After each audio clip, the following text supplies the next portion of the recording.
ভয়ঙ্কর আওয়াজ, বজ্রনীনাদ, মহাপ্রলয়ের সেদিন এমন আওয়াজ হবে যে আওয়াজ পৃথিবীতে কেউ কোনোদিন আমরা শুনি নাই।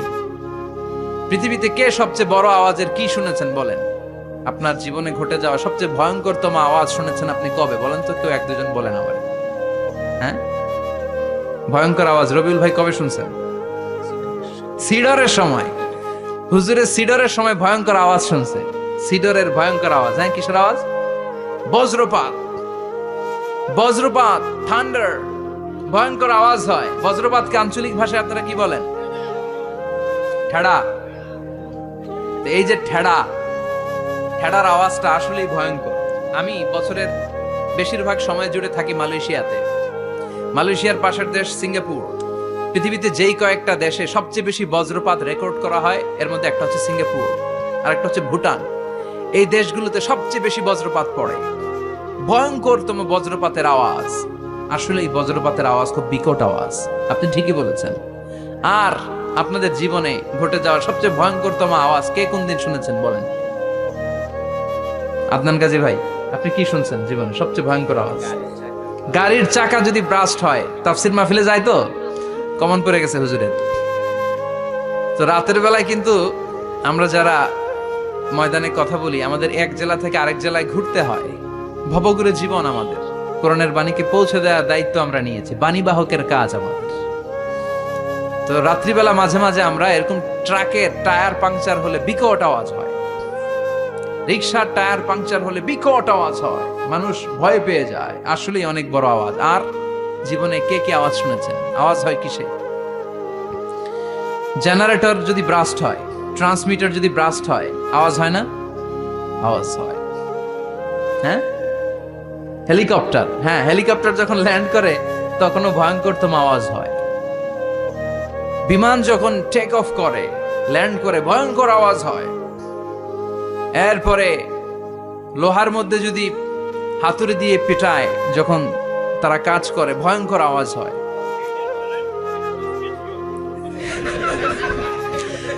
ট্রেনের যে হর্ন বাজায়, যে ট্রেন আসতেছে, মাঝখানে চমৎকার কথা বলেছেন, মাঝখানে ওই যে ক্রসিং থাকে, ক্রসিং আটকে দিয়ে একটা হুইসেল বাজায়, বিকট আওয়াজ হয়। আর এই তো বেরোচ্ছে। আর কি আছে এরকম আওয়াজ? কে কোথায় শুনছেন? হ্যাঁ, অ্যাক্সিডেন্টে আওয়াজ হয়। ভূমিকম্পেও মাঝে মাঝে ধপাস করে পড়ার আওয়াজ হয়। দপ্তরি যখন হাই স্কুলে ঘন্টা বাজায়, ছুটির ঘন্টা, কাছে দাঁড়ানো যায়, বিকট আওয়াজ হয়। আসলে এই পৃথিবীতে আমরা এক একজন এক এক সময় এক এক জায়গায় বিকট বিকট আওয়াজ শুনেছি। কিন্তু কিয়ামতের দিন ইসরাফিল যখন ওই সিংহার ভেতরে ফুৎকার দিবে, ওই ফুৎকারের যে আওয়াজটা হবে, এই আওয়াজটা কি এই আওয়াজগুলোর মতো? কথা বলেন। এর চেয়ে অনেক ভয়ঙ্করতম আওয়াজ, যে আওয়াজ শুনলে আপনার হৃদয় শিউরে উঠবে, কেঁপে উঠবে। এই আওয়াজটার নাম হচ্ছে আরবিতে আল কারিআ। কি নাম? চিল্লায় বলেন কি নাম? এজন্য আল্লাহ বললেন আল কারিআতু মাল কারিআতু ওয়া মা আদরাকা মাল কারিআ। সেদিনের আওয়াজটা হলো ভয়ঙ্কর আওয়াজ। ওই আওয়াজটার নাম আমি আল্লাহ দিয়েছি আল কারিআ। আল কারিআ মাল কারিআ ওয়া মা আদরাকা মাল কারিআ। তিনবার তিনি সূরার শুরুতে তিনবার এই শব্দটা উচ্চারণ করেছেন। কয়বার? কথা বলেন। তিনবার। যে কোনো জিনিস তিনবার যখন আমরা বলি, গুরুত্ব বোঝানোর জন্য বলি, বলি না? বিশ্বনবী মাঝে মাঝে কোনো জিনিসের ইম্পর্টেন্স, সিগনিফিকেন্স, তাৎপর্য এবং গুরুত্ব বোঝানোর জন্য তিনবার বলতেন। কয়বার? একবার বিশ্বনবী তাকওয়া নিয়ে ওয়াজ করতেছিলেন আর বলছিলেন আত-তাকওয়া হা হুনা, আত-তাকওয়া হা হুনা, আত-তাকওয়া হা হুনা, ওয়া ইউশিরু ইলা সাদরিহি সালাসা মাররাত। তাকওয়া এখানে, তাকওয়া এখানে, তাকওয়া এখানে বলে বিশ্বনবী ওনার হৃদয়ের দিকে, কলবের দিকে তিনবার ইঙ্গিত করেছেন। কয়বার? তাকওয়া মানে কার ভয়? আল্লাহর ভয়। আল্লাহর ভয় নিয়ে যখন ওয়াজ করছিলেন বিশ্বনবী বলছেন তাকওয়াটা এখানে, এখানে, এখানে। তেমনি মক্কাবাসীদের কাছে যখন সূরাতুল কারিআ নাজিল হয়েছে, মক্কার কাফির মুশরিকদের দৃষ্টি আকর্ষণের জন্য আল্লাহ তাআলা এই সূরার শুরুতে আল কারিয়া শব্দটা একবার নয়, দুইবার নয়, তিনবার উল্লেখ করেছেন। পড়েন সুবহানাল্লাহ। আল্লাহ বললেন আল কারিআতু মাল কারিআতু ওয়া মা আদরাকা মাল কারিআ ইয়াউমা ইয়াকুনুন নাসু কাল ফারাশিল মাবথুস ওয়া তাকুনুল জিবালু কাল ইহনিল মানফুশ। সুবহানাল্লাহ পড়েন। আল্লাহ বললেন বিকট একটা আওয়াজ হবে, তিনটা আওয়াজ করার জন্য, তিনটা হুইসেল বাজানোর জন্য ইসরাফিলকে আমি বানালাম। প্রথম সিঙ্গার ফুৎকার যখন ইসরাফিল ফেরেশতা হুইসেলের মধ্যে দিয়ে দিবে, তখন যেই ভয়ঙ্কর শব্দটা হবে ওই শব্দটার নাম হলো আল কারিআ। কি নাম? আল কারিআ। ওটা দেওয়ার সাথে সাথে পুরো পৃথিবীটা লন্ডভন্ড হয়ে যাবে। এখন আমরা যেরকম আরামসে বসে আছি, ওই সময় পৃথিবীর অবস্থা এরকম থাকবে। আল্লাহ বললেন ইয়াউমা ইয়াকুনুন নাসু কাল ফারাশিল মাবথুস ওয়া তাকুনুল জিবালু কাল ইহনিল মানফুশ। সেদিন মানুষগুলো বিক্ষিপ্ত পতঙ্গের মতো নিক্ষিপ্ত হবে, পাহাড়গুলো ভেঙে খান খান হয়ে যাবে, তুলার মতো পাহাড় ধ্বনিত হতে থাকবে, তুলার মতো। সুবহানাল্লাহ পড়ে। মানুষগুলো ছিটকে পড়বে। এই পৃথিবীর মাধ্যাকর্ষণ শক্তি থাকার কারণে আমরা ছিটকে পড়ি না। এই যে বসে আছি, সবকিছু পৃথিবীর মধ্যে লেগে আছে, এটার কারণ দ্য গ্র্যাভিটেশনাল ল, গ্র্যাভিটেশনাল পাওয়ার। এটা পৃথিবীর সবকিছু তার কেন্দ্রের দিকে টেনে রাখে। কিন্তু কিয়ামতের দিন আল্লাহ পৃথিবীটারে ধরে যখন একটা ঝাঁকুনি দিবেন, একটা কাঁপুনি দিবেন, একটা ভাইব্রেশন দিবেন, একটা আর্থকোয়েক, একটা ভূমিকম্প দিবেন, মুহূর্তের মধ্যেই পুরো পৃথিবীর সবকিছু ছিটকে পড়ে যাবে। চিল্লায় পড়েন আল্লাহু আকবার। মানুষগুলো পৃথিবীতে বসে থাকতে পারবে না, দাঁড়িয়ে থাকতে পারবে না, ডানে বায়ে সামনে পিছনে কে কোথায় ছিটকে পড়বে কোনো ইয়ত্তা থাকবে না। কাল ফারাশিল মাবথুস। মানুষগুলো বিক্ষিপ্ত পতঙ্গের মতো নিক্ষিপ্ত হবে। শীতকালে ছেলেপেলেরা গ্রামাঞ্চলে অনেক সময় র্যাকেট খেলে না, ব্যাডমিন্টন খেলে, দেখবেন ওই খেলার জন্য শীতকালে ক্ষেতের মাঝখানে বাঁশ গেড়ে দেয় আর বাঁশের মধ্যে লাইট লাগায়। এলাকায় খেলেনি? কি নাম এই গ্রামের? পাহাড়পুর। পাহাড়পুরে খেলো তোমরা? এই রাত্রিবেলা বাঁশ গেড়ে দিলে ওর মধ্যে লাইট লাগালে কোত্থেকে যেন অনেক পোকা চলে আসে, ডান দিকে একটা, বাঁ দিকে একটা, সামনে পেছনে ছিটকে ছিটকে পড়ে। কিয়ামতের সেই কঠিন দিন মানুষগুলো বিক্ষিপ্ত এরকম পতঙ্গের মতো ডানে বায়ে ছিটকে ছিটকে পড়বে। পাহাড়গুলো চূর্ণ বিচূর্ণ হয়ে যাবে, ভেঙে খান খান হয়ে যাবে। তুলাকে ধ্বনিত করলে তুলা যেমনি ধ্বনিত হয়, তুলার মাঝখানে লাঠি দিয়ে পেটালে, তুলাকে পাতলা করার জন্য, আরামদায়ক করার জন্য, মোটা বানানোর জন্য যখন লাঠি দিয়ে ধ্বনিত করা হয়, দেখবেন সামান্য তুলার ধুলিকণা, ছিটেকণা বাতাসের মধ্যে শূন্যে ভাসে। ফু মারলে আরো দূরে যায়, ফু মারলে আরো দূরে যায়। বাতাসের ঝাপটা ওইটা কোথায় যে চলে যায় কেউ জানে না। পৃথিবীর বড় বড় সাইজের পাহাড়গুলো সেদিন এই তুলার মতো, তুলা যেমনি বাতাসে ধ্বনিত হয়, পাহাড়গুলো সেদিন তুলার মতো বাতাসে ধ্বনিত হতে থাকবে। চিল্লায় কোন আল্লাহু আকবার। এই পৃথিবীর সবচেয়ে বড় পাহাড়ের নাম মাউন্ট এভারেস্ট। বিশাল বড় পাহাড়, উপরে শুধু বরফ আর বরফ। এটার বলে হিমালয়। বাংলায় কি বলে? নেপালে অবস্থিত এই হিমালয়ের পাহাড়। আমি একবার কাতার থেকে যাচ্ছি কায়রো, ওই ফ্লাইটে হিমালয়ের পাশ দিয়ে ফ্লাই করে, বিমানের সামনে স্ক্রিন থাকে, আপনি কোন জেলা কোন থানার উপর দিয়ে যাচ্ছেন ওটা শো করে। আমি দেখলাম হিমালয়ের পাশ দিয়ে ফ্লাই করছে। জানলা দিয়ে তাকিয়ে দেখি বিশাল মাউন্ট এভারেস্ট, উপরে শুধু বরফ আর বরফ। সুবহানাল্লাহ পড়ে। 29,035 ফিট উঁচু ওই পাহাড়টা সেদিন আল্লাহ যখন একটা ঝাঁকুনি দিবে, পৃথিবীটারে ভেঙে খান খান হয়ে যাবে, টুকরা টুকরা হয়ে যাবে, তুলার মতো বাতাসে ধ্বনিত হতে থাকবে। ইউরোপের সবচেয়ে বড় পাহাড়ের নাম হচ্ছে আল্পস পর্বতমালা। পুরো মাউন্টেন রেঞ্জটা ভেঙে চুরমার হয়ে যাবে, ধূলিকণা হয়ে যাবে। আমেরিকার সবচেয়ে বড় পাহাড়ের নাম আলাস্কা মাউন্টেন রেঞ্জ।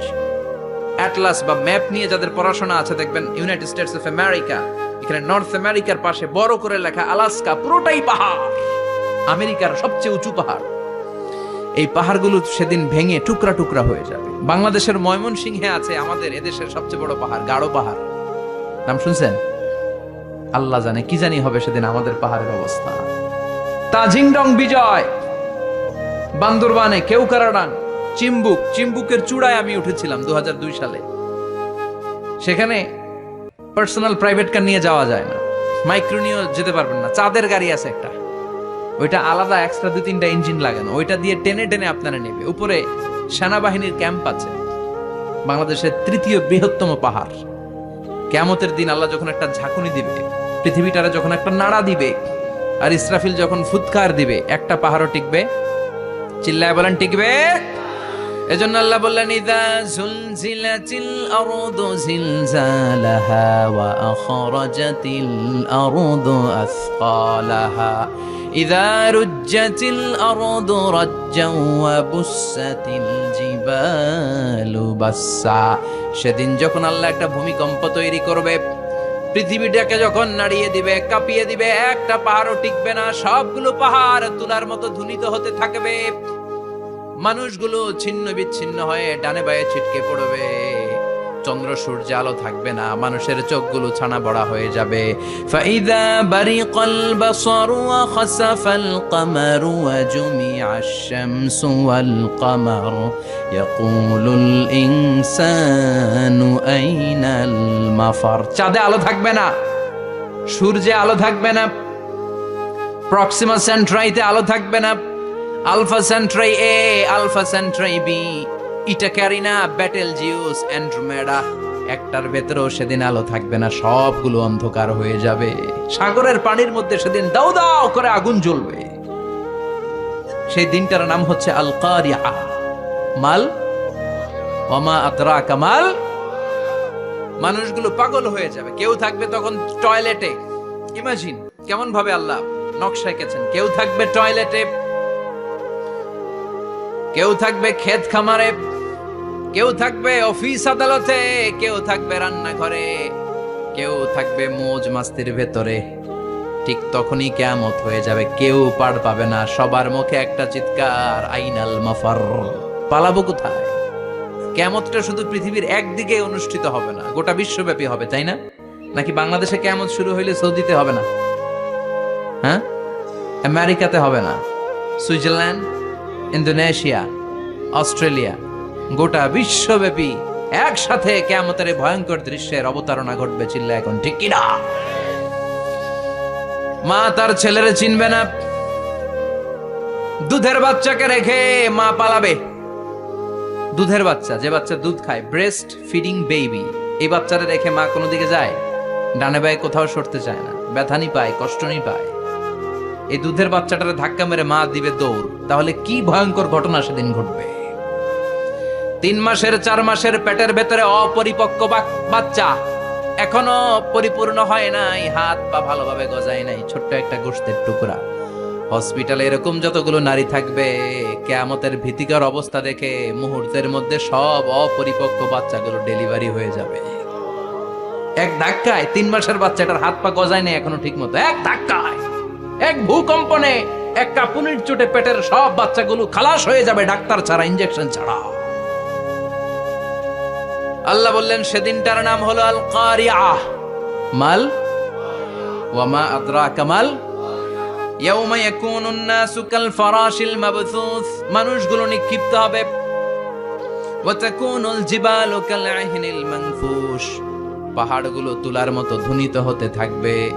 এখন উপরের দিকে তাকালে কি সুন্দর নীল আকাশ দেখা যায়, সেদিনে আকাশও থাকবে না। ইয়াউমিন নাতবিস সামাআ কাতায়্যি সিজিল্লিল লিল কুতুব,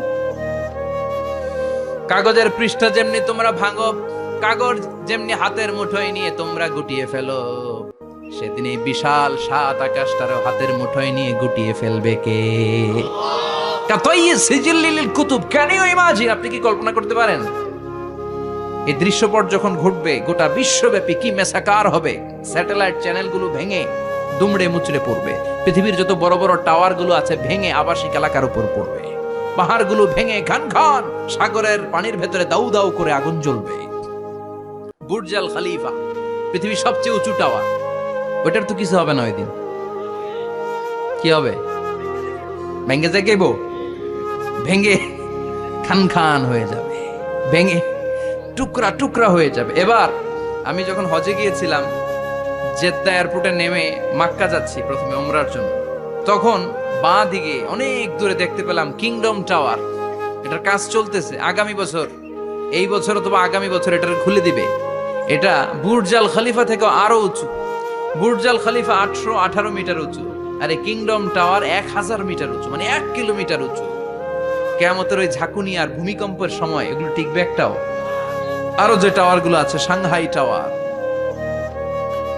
তাইপেডাং 101, পেট্রোনাস টুইন টাওয়ার, বাংলাদেশের 40, 50, 60 তালাগুলা টিকবে? আমাদের কুমিল্লা শহর তো এখন টাওয়ারের শহর হয়ে গেছে। একটা বড় ছাদের উপর থেকে কুমিল্লা শহরের দিকে তাকালে এটা কি কুমিল্লা না উত্তরা বুঝাই যায় না। এই টাওয়ার গুলো একটাও টিকবে? আওয়াজ করে বলেন টিকবে? সে কথাই আল্লাহ বললেন, আল কারিআতু মাল কারিআতু ওয়া মা আদরাকা মাল কারিআ ইয়াউমা ইয়াকুনুন নাসু কাল ফারাশিল মাবথুস ওয়া তাকুনুল জিবালু কাল ইহনিল মানফুশ। কি দৃশ্য আল্লাহ আঁকলেন! প্রথমে একটা সাইরেন দেয়া হবে, দেয়ার সাথে সাথে ভেঙে চুরে সব সারখার, মানুষগুলো পাগলের মতো দৌড়াবে। ওমা হুম বিসুকারা ওয়ালাকিন্না আযাবাল্লাহি শাদীদ। মানুষগুলোর দৌড়াদৌড়ি দেখলে মনে হবে যে মাতালের মতো দৌড়াচ্ছে, রেড ওয়াইন খেয়ে, উইস্কি খেয়ে, মদ খেয়ে পাগলের মতো দৌড়াচ্ছে। আসলে মদ খায় নাই, উইস্কিও খায় নাই। সেদিন আল্লাহর আযাব এত ভয়ঙ্কর হবে, মানুষগুলো সব হয়রান হয়ে যাবে, মানুষগুলো পাগলের মতো দৌড়াবে। সাগরের পানিতে দাউ দাউ করে আগুন, স্যাটেলাইট ভেঙে খান খান, বিল্ডিং গুলো ভেঙে ভেঙে পড়ছে, পাহাড়গুলো ধ্বনিত হচ্ছে, গোটা বিশ্বব্যাপী বিকট আওয়াজ। পৃথিবীর যখন ঠিক এইরকম অবস্থা, আল্লাহ তাআলা ইসরাফিলকে বলবে, ইসরাফিল 3টা ফুৎকার দেওয়ার জন্য তোকে তৈরি করেছি, এবার দ্বিতীয় ফুৎকারটা দে। তাকে ফুৎকার দিতে হবে মোট কয়টা? আরো জোরে বলেন। সে কেবল একটা দিয়েছে, এবার দ্বিতীয় ফুৎকার দিবে। দ্বিতীয় ফুৎকার যখন সে দিবে, মুহূর্তের মধ্যে পৃথিবীর মধ্যে যত মানুষ আছে সবগুলো মরতে শুরু করবে। একটার পর একটা মালাকুল মাউত রুহু কবজ করতে শুরু করবে। মরবেন না শুধু একজন, চিল্লায় বলেন তিনি কে? কুল্লু মান আলাইহা ফানি ওয়া ইয়াবকা ওয়াজহু রাব্বিকা যুল জালালি ওয়াল ইকরাম ফাবিআইয়ি আলাই রাব্বিকুমা তুকাযযিবান। পৃথিবীর মধ্যে যা যা তোমরা দেখো সব হয়ে যাবে ফান। সব কি ফান? আমরা বলি না ফানা ফানা, বলি ফানা ফানা হয়ে যাবে, কিছু থাকবে না, থাকবে একজন, চিল্লায় বলেন তিনি কে? এজন্য সব সময় আল্লাহর কাছে কামনা করবেন, আল্লাহ তুমি ঈমানের মরণ দাও। পড়ে না আমিন? ও আল্লাহ তুমি আমাদেরকে শাহাদাতের মরণ দাও। পড়ে না আমিন? আমাকে শহীদ করে সেই মিছিলে শামিল করে নিও, যে মিছিলের নেতা আমির হামজা হুবাইবে খাব্বাব আল্লাহর কাছে ছিল অতি প্রিয়, শামিল করে নিও। আমাকে শহীদ করে সেই মিছিলে শামিল করে নিও। পড়েন আমিন? বিশ্বনবী বলেন, শাহাদাতের তামান্না নিয়ে যদি, অন্তরে শাহাদাতের ইচ্ছা নিয়ে যদি, শাহাদাতের তামান্না নিয়ে যদি কেউ বিছানার মধ্যে ডায়রিয়া রোগে আক্রান্ত হয়েও মারা যায়, হার্ট অ্যাটাক করেও মারা যায়, স্ট্রোক করেও যদি মারা যায়, কিন্তু অন্তরে যদি শাহাদাতের তামান্না থাকে, কিয়ামতের ময়দানে শহীদদের সাথে তারে দাঁড় করাবে কে? ঈমানের পথে অবিচল থেকে আমার মরণ যেন হয়। পড়েন আমিন? আমার সাথে সাথে বলেন, ঈমানের পথে অবিচল থেকে আমার মরণ যেন হয়। তোমারই কাছে মিনতি আমার, তোমারই কাছে মিনতি আমার, মহামহিম দয়াময়। ঈমানের পথে অবিচল থেকে আমার মরণ যেন হয়। পড়েন আমিন? ঈমানের মৃত্যু এক আল্লাহ ছাড়া কেউ দিতে পারে না, শাহাদাতের মৃত্যু আল্লাহ ছাড়া কেউ দিতে পারে না। এজন্য আখের যদি ভালো হয়, সব ভালো তার, শেষ ভালো যার।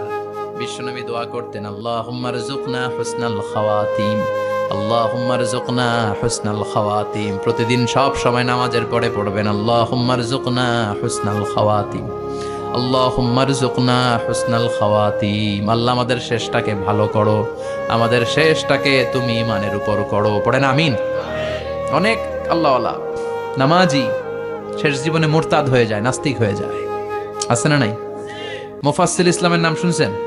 অনেক ইসলামের বয়ান দিত লোকটা শুরু থেকে আমি তাকে চিনতাম।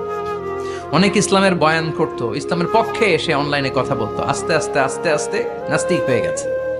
এজন্য বিশ্বনবী বলতেন আল্লাহুম্মা রযুকনা হুসনাল খাওয়াতিম, আল্লাহ শেষটা আমার ভালো করো, আমার শেষটা যেন কালিমাতুত তাইয়্যিবা লা ইলাহা ইল্লাল্লাহর উপর হয়, আমার শেষটা যেন ঈমানের উপর হয়। পড়েন আমিন। এক সাহাবা জিহাদের ময়দানে, বুখারীর বর্ণনা, যুদ্ধের ময়দানে সে সামনে যাই পাচ্ছে, লা তাজিদু শাযযা ওয়ালা ফাযযা ইল্লা ইয়াকতুলু বিসাইফি, বিশাল তলোয়ার নিয়ে আল্লাহু আকবার বলে বলে কাফের আর মুশরিকের বাচ্চাগুলোরে কচুকাটা করছে। সাহাবীরা দেখে পেছন থেকে বাহাবা দেয়, নবীর কাছে এসে খুশ খবর দেয়, ও নবী দেখেন আপনার সাহাবী দিন কায়েমের আন্দোলনে কালিমার পতাকাটারে জমিনের বুকে পতপত করে ওড়ানোর জন্য কেমন করে যুদ্ধের ময়দানে, জিহাদের ময়দানে কাফের আর মুশরিকদেরকে কচুকাটা করছে। নবী দেখেন আজকের জিহাদের ময়দানে যুদ্ধের সব সওয়াব আল্লাহ এই সাহাবীরই দিয়ে দিবে। বিশ্বনবী বললেন হুয়া ফিন্নার, সে জাহান্নামে যাবে। সাহাবীরা তো অবাক, জীবন বাজি রেখে তলোয়ার নিয়ে কাফেরদের সাথে যুদ্ধে ময়দানের মধ্যে লিপ্ত, একটার পর একটা কাফির গুলোরে হত্যা করে জাহান্নামের মেহমান করে পাঠিয়ে দিচ্ছে। এই লোকটা কেমন করে জাহান্নামী হয়? বিশ্বনবী বললেন হুয়া ফিন নার, এই লোকটা জাহান্নামে যাবে, এরে কেউ বাঁচাতে পারবে না, জাহান্নামী। এক সাহাবী মনে মনে বলল এই লোকটা কেমন করে জাহান্নামী হয়, আমি তার পেছনে পেছনে দেখবো তার শেষ পর্যন্ত কি ঘটে, কারণ নবী যা বলে এটা তো কোনোদিন মিথ্যা হতে পারে।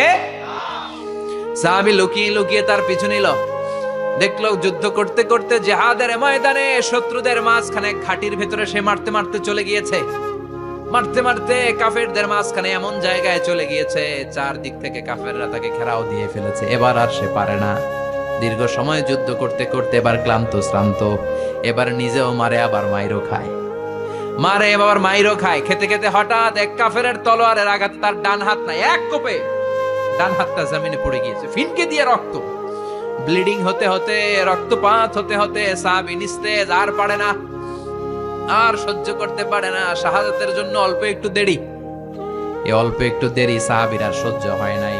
ওই সাহাবী নিজের তলোয়ারটা জমিনের মধ্যে গেড়ে তলোয়ারের উপর ছাপিয়ে পড়েছে, তলোয়ারের এক মাথা পেটের এখান দিয়ে ঢুকে পিঠের ওই পাশ দিয়ে বের হয়েছে। যে সাহাবী পেছন থেকে ফলো করেছে সে বলে আশহাদু আন্না মুহাম্মাদ রাসূলুল্লাহ, আল্লাহু আকবার। দৌড়ে এসে নবীর কাছে বলে ও নবী, আপনি যে নবী, শেষ নবী, আখিরি জামানার পয়গম্বর, আপনি যে বিশ্ব নবী, কোনো সন্দেহ নাই, আমি নিজ চোখে চাক্ষুষ দেখে এসেছি আপনার ওই সাহাবা আত্মহত্যা করে দুনিয়া থেকে বিদায় হয়েছে। এজন্য শেষটা কার, শেষটা কিভাবে যায় আমরা জানি। এজন্য আল্লাহর কাছে আমরা ফরিয়াদ করি আমাদের মৃত্যু যেন ঈমানের মৃত্যু হয়। আমিন পড়েন, আর জোরে পড়েন আমিন। দ্বিতীয় ফুৎকার দেওয়ার সাথে সাথে আল্লাহ মালাকুল মাউতকে বলবে ও মালাকুল মাউত, পৃথিবীর সব মানুষগুলোর রূহ কবজ কর। সব মানুষের রূহ কবজ হয়ে যাবে, সব জিনদের রূহ কবজ কর, সব জিনদের রূহ কবজ হয়ে যাবে। এবার সব ফেরেশতাদের রূহ কবজ কর, সব ফেরেশতাদের রূহ কবজ হয়ে যাবে। আল্লাহ বলবেন আখবিরনি মাইয়া বকা, আর কে কে বেঁচে আছে বল। মালাকুল মউত বলবে আল্লাহ মানুষগুলো সব শেষ, জিনগুলো শেষ, ফেরেশতাগুলো শেষ, শুধুমাত্র 4 জন বড় বড় ফেরেশতা এখনো মরে নাই। আল্লাহ বলবে যা জিব্রাইল, মিকাইল, ইসরাফিল, যে ইসরাফিলের ফুৎকারে কিয়ামত হয়েছে ওই ইসরাফিলকেও শেষ করে ফেল। জিব্রাইল, ইসরাফিল, মিকাইল সব শেষ, এবার মহাবিশ্বে কেউ নাই। আল্লাহ বলবেন আখবিরনি মাইয়াবকা, ও মালাকুল মাউত আর কে আছে? কই কেউ নাই, সব শেষ। কেউ আছে? কেউ নাই, সব শেষ, আছে শুধু আল্লাহ আর মালাকুল মাউত, ঠিক কি না? আল্লাহ বলবে আখবিরনি মাইয়াবকা, ও মালাকুল মাউত আমারে বল কে আছে? কয় আমি আছি। কয় তুই মর। আমি আছি, আমি। আল্লাহ বলবে তাহলে এবার তুই মর। তুই মর শোনার সাথে সাথে মালাকুল মাউতের কাঁপুনি ছুটে যাবে, খিচুনি ছুটে যাবে, ভয় ভয়ে খিচুনি ছুটে যাবে, কারণ মৃত্যুটা তো সে দেখেছে। দুইটা সিস্টেমে মালাকুল মাউত রূহ কাবাজ করে। আপনারা যারা আল্লাহওয়ালা, আপনাদের মাথার সামনে এসে একটা যুবক, সুশ্রী, যত সুন্দর হতে পারে একজন মানুষ, এরকম একজন মানুষের চেহারায় আসবে আপনাদের কাছে, এসে সুগন্ধি পারফিউম মাখা সাদা ধবধবে কাপড় পরে এসে আপনার শিওরে বসবে, এসে খুবই বিনয়ের সাথে ভদ্রতার সাথে বলবে, ইয়া আইয়াতুহান নাফসুল মুতমাইন্না, ইয়া আইয়াতুহান নাফসুল মুতমাইন্না, ইয়া আইয়াতুহান নাফসুত তাইয়্যিবা, হে পবিত্র আত্মা বেরোয় আয়। বলার সাথে সাথে আপনার রুহটা স্মুথলি বের হয়ে যাবে। ইয়াতি বিহানুত মিন হানুতিল জান্নাহ, কাফান মিন আকফানিল জান্নাহ, জান্নাতের হানুতে করে কাফনের মধ্যে পেঁচিয়ে আপনার রুহটারে মালাকুল মাউত ইল্লিনে নিয়ে যাবে। আল্লাহ আমাদের সবার নসিবে এই ঘটনা তুমি জারি করে দিও, আমিন। আর যারা ইসলাম মানে নাই, কোরআন মানে নাই, বিশ্বনবীরা মানে নাই, তাদের সামনে কুৎসিত আকৃতির একটা ভয়ঙ্কর চেহারা নিয়ে আসবে। বিআকবাহি মা ইয়াকুন, হাদিসে এসেছে, যত খারাপ হতে পারে একজন মানুষের চেহারা, যত দুর্গন্ধযুক্ত হতে পারে একজন মানুষের দেহ, বিদঘুটে ভয়ঙ্কর রাক্ষসে এক চেহারা নিয়ে আসবে। মুমিনের সামনে এসে যেমনি ভদ্রভাবে বসে যায়, সে এরকম আসবে না, সে ত্রাস সৃষ্টি করবে। ডাকাত যখন আপনার অ্যাটাক করে এমন ত্রাস সৃষ্টি করবে, কোপ মেরে আঘাত করে আপনি ভয়ে সব দিয়ে দিবেন। ওনারা দেখলে আপনার পিলে চমকে যাবে। ভয়ঙ্কর দুর্গন্ধযুক্ত কালো একটা ড্রেস পরে আপনার সামনে এসে এমন ত্রাস সৃষ্টি করে বসবে, ওইটা দেখলে অবস্থা খারাপ। চিৎকার দিয়ে ধমকাবে আর বলবে, ইয়া আইয়াতুহান নাফসুল খাবিসা, হে পাপাত্তা বেরোয় আয় ইলা গাদাবিল্লাহ, আল্লাহর ক্ষোভ, আল্লাহর রাগের দিকে তুই বের হয়ে আয়। মুমিনের আত্মাটা যেমনি স্মুথলি বের হয়ে এসেছে, কাফেরের আত্মাটা বলার সাথে সাথে বেরোতে চাইবে না। আত্মাটা একবার ডানে দৌড়, একবার বায়ে দৌড়, একবার সামনে দৌড়, আর একবার পিছনে দৌড়। এবার মালাকুল মাউত আরো হিংস্র হয়ে যাবে, পা থেকে টান মেরে সারা দেহ থেকে খিচুনি দিয়ে পুরো দেহটারে চাপতে চাপতে জীবিত একটা ছাগলের চামড়া জীবিত অবস্থায় তার দেহ থেকে উল্টো দিকে টেনে টেনে বের করলে যেমন কষ্ট হয়, একজন কাফেরের রুহু দেহ থেকে টেনে হিচড়ে মালাকুল মাউত বের করে ফেলবে। এজন্য আল্লাহর কাছে আমরা চাই, ইমানের পথে অবিচল থেকে আমার মরণ যেন হয়। প্রতিদিন পড়বেন এটা দোয়া, ইমানের পথে থেকে যেন আমাদের মৃত্যু হয়। পড়েন আমিন। মালাকুল মাউত এই দৃশ্যগুলো নিজেই ঘটিয়েছে, তার জানা আছে মৃত্যুর কত কষ্ট। আল্লাহ বলবেন মর, বলার সাথে সাথে কাঁপুনি ছুটে যাবে। আল্লাহ বলবেন কেঁপে লাভ নাই, মরতে হবেই, কারণ কুল্লু নাফসিং, everyone has to take the test of death. সবাইকে মৃত্যু নিতে হবে, গ্রহণ করতে হবে স্বাদ।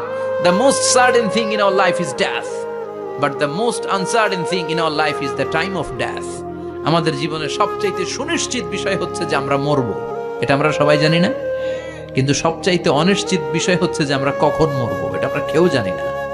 জানি মালাকুল মাউত কাঁপতে থাকবে। আল্লাহ বলবেন জান্নাত এবং জাহান্নামের মাঝ বরাবর একটা জায়গা আছে, আল আরাফ, ওইখানে দাঁড়া।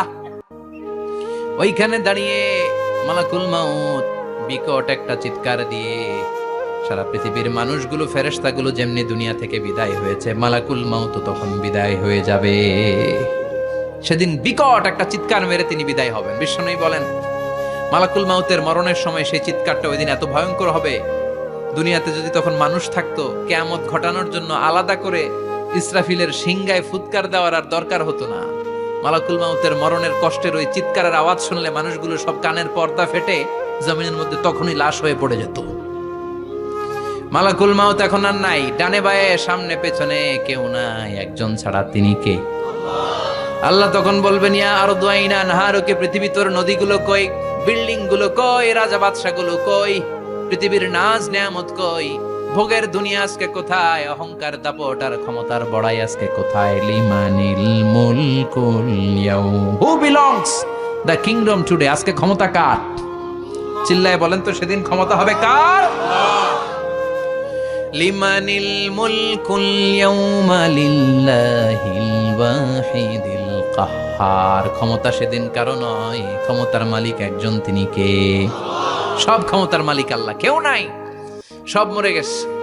এভাবে যে কত হাজার কোটি বছর আল্লাহ একা থাকবেন এটা আল্লাহ জানেন, আমরা কেউ জানি? ইসরাফিলকে আল্লাহ বানিয়েছিলেন সিংহায় 3টা ফুৎকার দেওয়ার জন্য। চিৎকার করে বলতে হবে কয়টা? দিছে কয়টা? বাকি আছে কয়টা? এবার রব্বুল আলামিন ইসরাফিলকে জীবিত করবেন, জীবিত করে বলবেন তাড়াতাড়ি 3য় ফুৎকার দিয়ে তোর ডিউটি শেষ কর। সুবহানাল্লাহ পড়েন। ইসরাফিল এবার 3য় ফুৎকার দিবে। 3য় ফুৎকার দেওয়ার সাথে সাথেই পৃথিবীর বিভিন্ন প্রান্ত থেকে, মহাবিশ্বের বিভিন্ন প্রান্ত থেকে মানুষের জিনগুলো দাঁড়াতে শুরু করবে। বিমান দুর্ঘটনায় যারা মারা গিয়েছে, ছাই হয়েছে, ছাই থেকে উঠে দাঁড়াবে। তিমি মাছের খাবার হয়ে সাগরের মধ্যে মিশে গিয়েছিল, সাগর থেকে দাঁড়াতে শুরু করবে। পাহাড়ের মধ্যে যারা মারা গিয়েছে, পাহাড় থেকে উঠবে। হিন্দুদের শ্মশানের মধ্যে যেখানে লাশ পোড়ানো হতো, ওখান থেকে দাঁড়াবে। মানুষগুলো কবর থেকে উঠবে, যে যেখানে মারা গিয়েছে সেখান থেকে দাঁড়াবে। মিনহা খালাকনাকুম ওয়া ফিহা নুঈদুকুম ওয়া মিনহা নুখরিজুকুম তারাতান উখরা। মাটি থেকে বানালাম, মাটির কবরে পাঠালাম, আবার মাটির কবর থেকে দাঁড় করায় দিবে কে? মানুষগুলো দাঁড়াবে। মুমিন বান্দারা চোখ কচলাতে কচলাতে বলবে মান বাআসানা মিন মারকাদিনা। قالوا من بعثنا من مرقدنا هذا ما وعد الرحمن وصدق المرسلون। মুমিন বান্দারা চোখ ডলতে ডলতে বলবে ঘুম ভাঙালো কে? ঘুম ভাঙালো মরার কুকিলে। ঘুম ভাঙাইয়া গেল রে মরার কুকিলে, কয় না? এটা মরা কুকিল আবার ঘুম ভাঙায়। ব্যাটারি দিছে মনে এটার ভিতরে। আমার ঘুম ভাঙালো কে? মুমিনরা, আপনারা দাদা আসছে, আনন্দের ঘুম দিবেন সেদিন কবরে। 3টা প্রশ্ন আপনারে করা হবে। মার রব্বুক, তোর রবের নাম কি? তোমার ধর্মের নাম কি? এই লোকটারে চিনো নাকি? ওনার নাম কি? এবার বলবে 3টা প্রশ্নের উত্তর কোত্থেকে শিখলা? কও কোত্থেকে শিখছেন? বলতে হবে কোরআন থেকে শিখেছি। 4টার উত্তর যখন করতে পারবেন, ইফসাহু লাহু কবরুহু 70 যিরাআন, কবরটারে 70 হাত লম্বা করে দেয়া হবে। নিজের সাথে মিলান, সবাই নিজের মায়ের সাথে মিলান। সেদিন ভাইকে দেখে ভাই পালাবে। আপনার ভাইকে আপনি পরিচয় না দিয়ে পালিয়ে যাবেন। আপনার ছোট বোনটারে দেখে পরিচয় না দিয়ে আপনি দৌড়াবেন। আপনার কলিজার টুকরা সন্তানটারে নাকি আপনি চিনবেন না। আপনার প্রিয়তমা স্ত্রী আপনারে চিনবে না, আপনি তারে চিনবেন না। বাবা আপনারে পরিচয় দিবে না, মা পরিচয় দিবে না। যেই মা ছেলের জন্য নিজের জীবন বিলিয়ে দেয়, আছে না নাই? যেই বাবা ছেলের সন্তানের কল্যাণের জন্য নিজের জীবনটারেও বিলিয়ে দিতে কুণ্ঠাবোধ করে না, ওই বাবা ছেলেরে পরিচয় দিবে না। মা মেয়েরে চিনবে না, বন্ধু বন্ধুরে চিনবে না, পীর সাহেব মুরিদরে চিনবে না, মুরিদ পীর সাহেবরে চিনবে না, মুসল্লি ইমাম সাহেবকে চিনবে না, ইমাম মুসল্লিকে চিনবে না, নেতা কর্মীরে চিনবে না, কর্মী নেতারে চিনবে না, কেউ কাউরে চিনবে না। সাধারণ মানুষ আপনারে কি করবে? নবীরাও বলবে ইয়া নাফসি। সব নবীর মুখের জিকির ইয়া নাফসি, ইয়া নাফসি। বাঁচানোর কেউ নাই। 50,000 বছর মানুষগুলো ছুটতে ছুটতে সৈয়দনা আদম আলাইহিস সালামের কাছে যাবেন। নূহ আলাইহিস সালাম, ইব্রাহিম আলাইহিস সালাম, মূসা আলাইহিস সালাম, সবাই বলবে পারবো না, আমাদের পক্ষে করা কিছু সম্ভব না। আজকে আল্লাহ এত রাগান্বিত হয়েছে, এত রাগান্বিত আল্লাহ পৃথিবীতে কোনোদিন হন নাই। আবার এর চেয়ে বেশি রাগান্বিত সামনেও কোনোদিন হবেন না। আজকে আল্লাহর সামনেই যাওয়া যাবে না। পরে সৈয়দনা ঈসা আলাইহিস সালাম বলবেন সাজেশন আছে আমার কাছে, সাজেশন। আজকের এই কঠিন দিনে কোন নবী আল্লাহর সামনে দাঁড়াতে পারবে না, একমাত্র আখিরি জামানার পয়গম্বর বিশ্ব নবী মুহাম্মদুর রাসূলুল্লাহ ছাড়া সাল্লাল্লাহু। বিশ্ব নবী মাকামে মাহমুদে তখন সিজদায় পড়ে থাকবেন, কাঁদতে থাকবেন। সবার জিকির ইয়া নফসি, বিশ্ব নবীর জিকির ইয়া উম্মতি। আল্লাহু আকবার। আল্লাহ বলবেন নবী আর কাঁদবেন না, মাথা তুলেন। ইরফা রাসাক, ও নবী মাথা তুলেন। সাল তুতা, আজকে যা চাবেন আমি তাই দেব। ওয়াশফা তুশাফা, যার জন্য সুপারিশ করবেন কবুল করে নেব। কঠিন দিন, ওই ভয়ঙ্কর দিনের ভয় অন্তরে থাকার দরকার আছে না নাই? ওই দিনটার নাম আল কারিয়া। মাল ওমা আদরাকা মাল এরপর আল্লাহ বললেন ফাআম্মা মান সাকুলাত মাওয়াজিনুহু ফাহুয়া ফি আইশাতির রাদিয়াহ ওয়া আম্মা মান খাফফাত মাওয়াজিনুহু ফাউম্মুহু হাওিয়া ওয়া মা আদরাকা মা হিয়া নারুন হামিয়া। পড়েন আল্লাহু আকবার। দেখেন বর্ণনাটা কেমন করে দিচ্ছেন। আল্লাহ বললেন সেদিন আমি মিজানের পাল্লায় তোমাদের সব কিছুর ওজন দেব। মিজানের বহু বচন হচ্ছে মাওয়াজিন। মিজান মানে দাড়ি পাল্লা, মিজান মানে কি বহু বচন কি মাওয়াজিন। আল্লাহ বললেন ফাআম্মা মান সাকুলাত মাওয়াজিনু, এই মিজানের পাল্লা যদি কেউ ভারী করতে চান একটা দোয়া সকাল সন্ধ্যা পড়বেন, সুবহানাল্লাহি ওয়া বিহামদিহি সুবহানাল্লাহিল আযীম। আমার সাথে সাথে আওয়াজ করে পড়েন সুবহানাল্লাহি ওয়া বিহামদিহি সুবহানাল্লাহিল আযীম সুবহানাল্লাহি ওয়া বিহামদিহি সুবহানাল্লাহিল আযীম।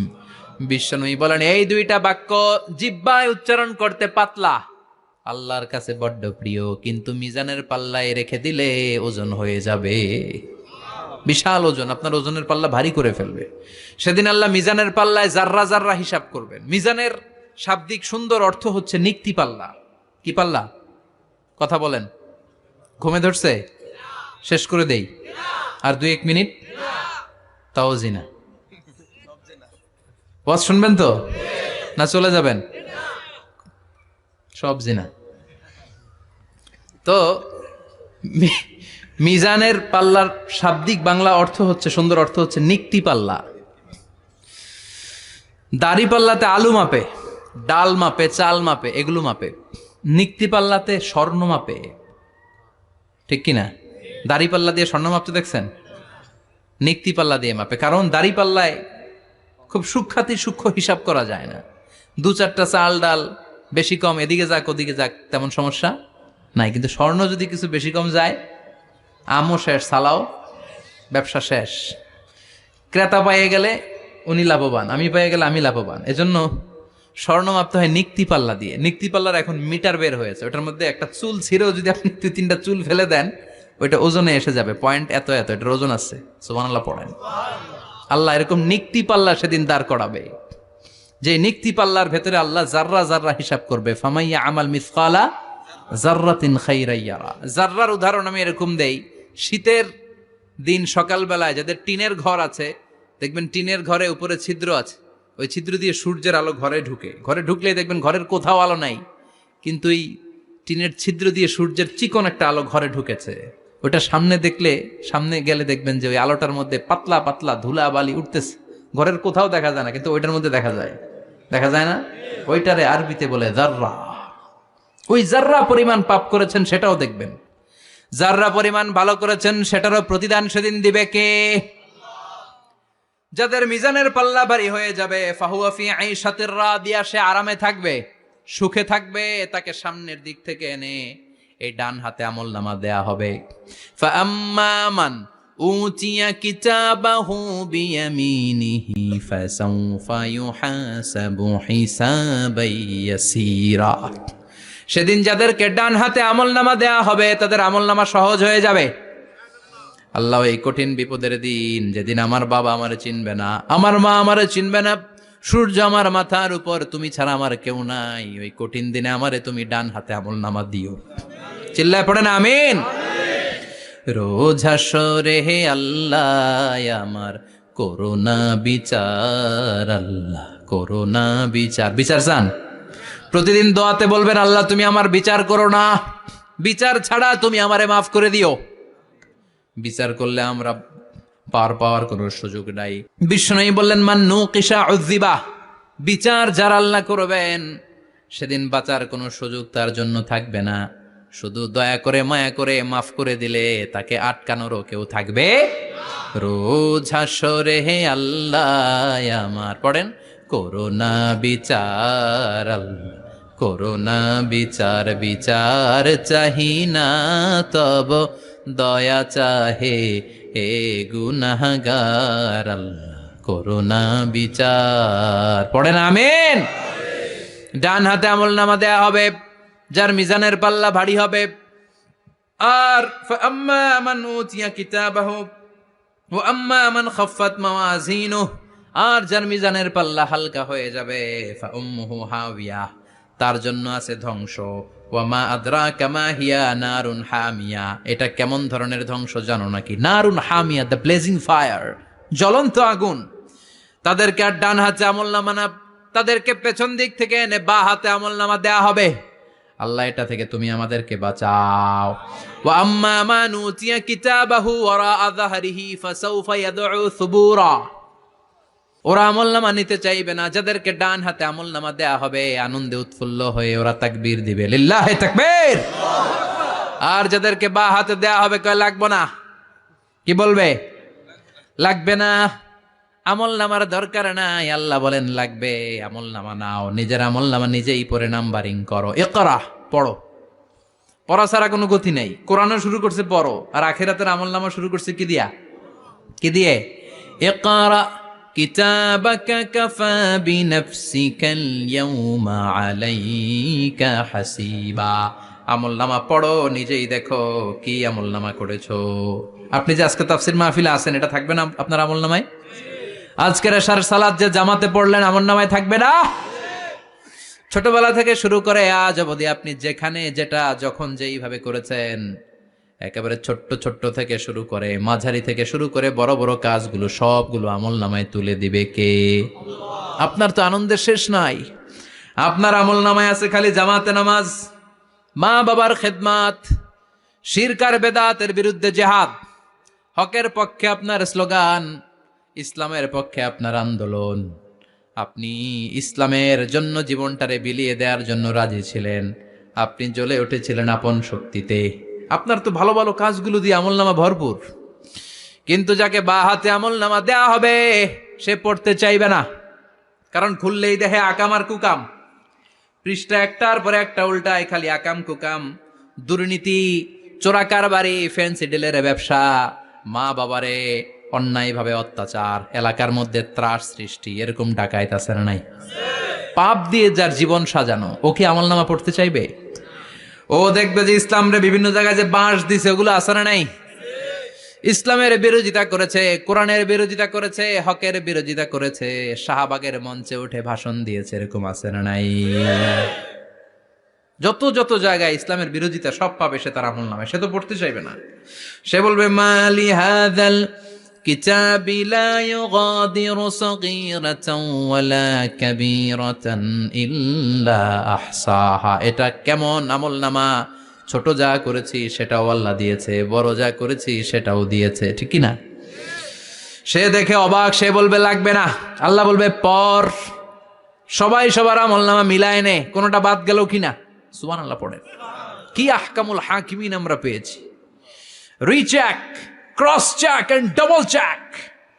আবার চেক করে দেখ। আমরা মহা খুশি, ইসলাম বিরোধীরা মহা দুঃখে থাকবে। বলবে হায় হায় কি আমলনামা, এই আমলনামা অনুযায়ী যদি আমার বিচার হয়, মায়ের তো একটাও মাটিতে পড়বে না, ঠিক কিনা? কি করা যায়? কি করা যায়? ফোন দিয়ে আটবে।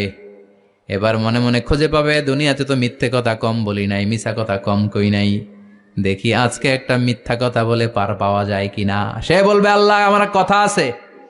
আল্লাহ বলবে কি কথা? কে আল্লাহ, এটা তো আমার আমলনামা না। একটা সিস্টেম, একটা প্রসিডিউর। সে দেখবে যে লেটস চেক, ট্রাই করে দেখি পালানোর সুযোগ আছে কিনা। বলবে আল্লাহ এটা তো আমার আমলনামা না, তোমার ফেরেশতারা ভুল করে আরেকজনেরটা আমারে দিছে। আরেকজনেরটা সলিমুদ্দিনটা আমি কলিমুদ্দিনে দিয়ে দিছি। আল্লাহর ফেরেশতারা ভুল করে? কথা বলেন। আল্লাহ বলবে না এটা তোরই আমলনামা।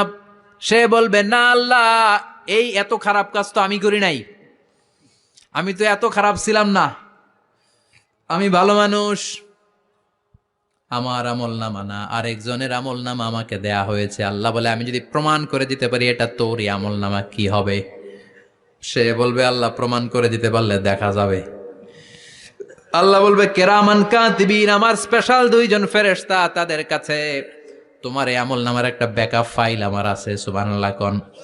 কিরামান কাতিবিনা ইয়ালামুনা মা তাফআলুন।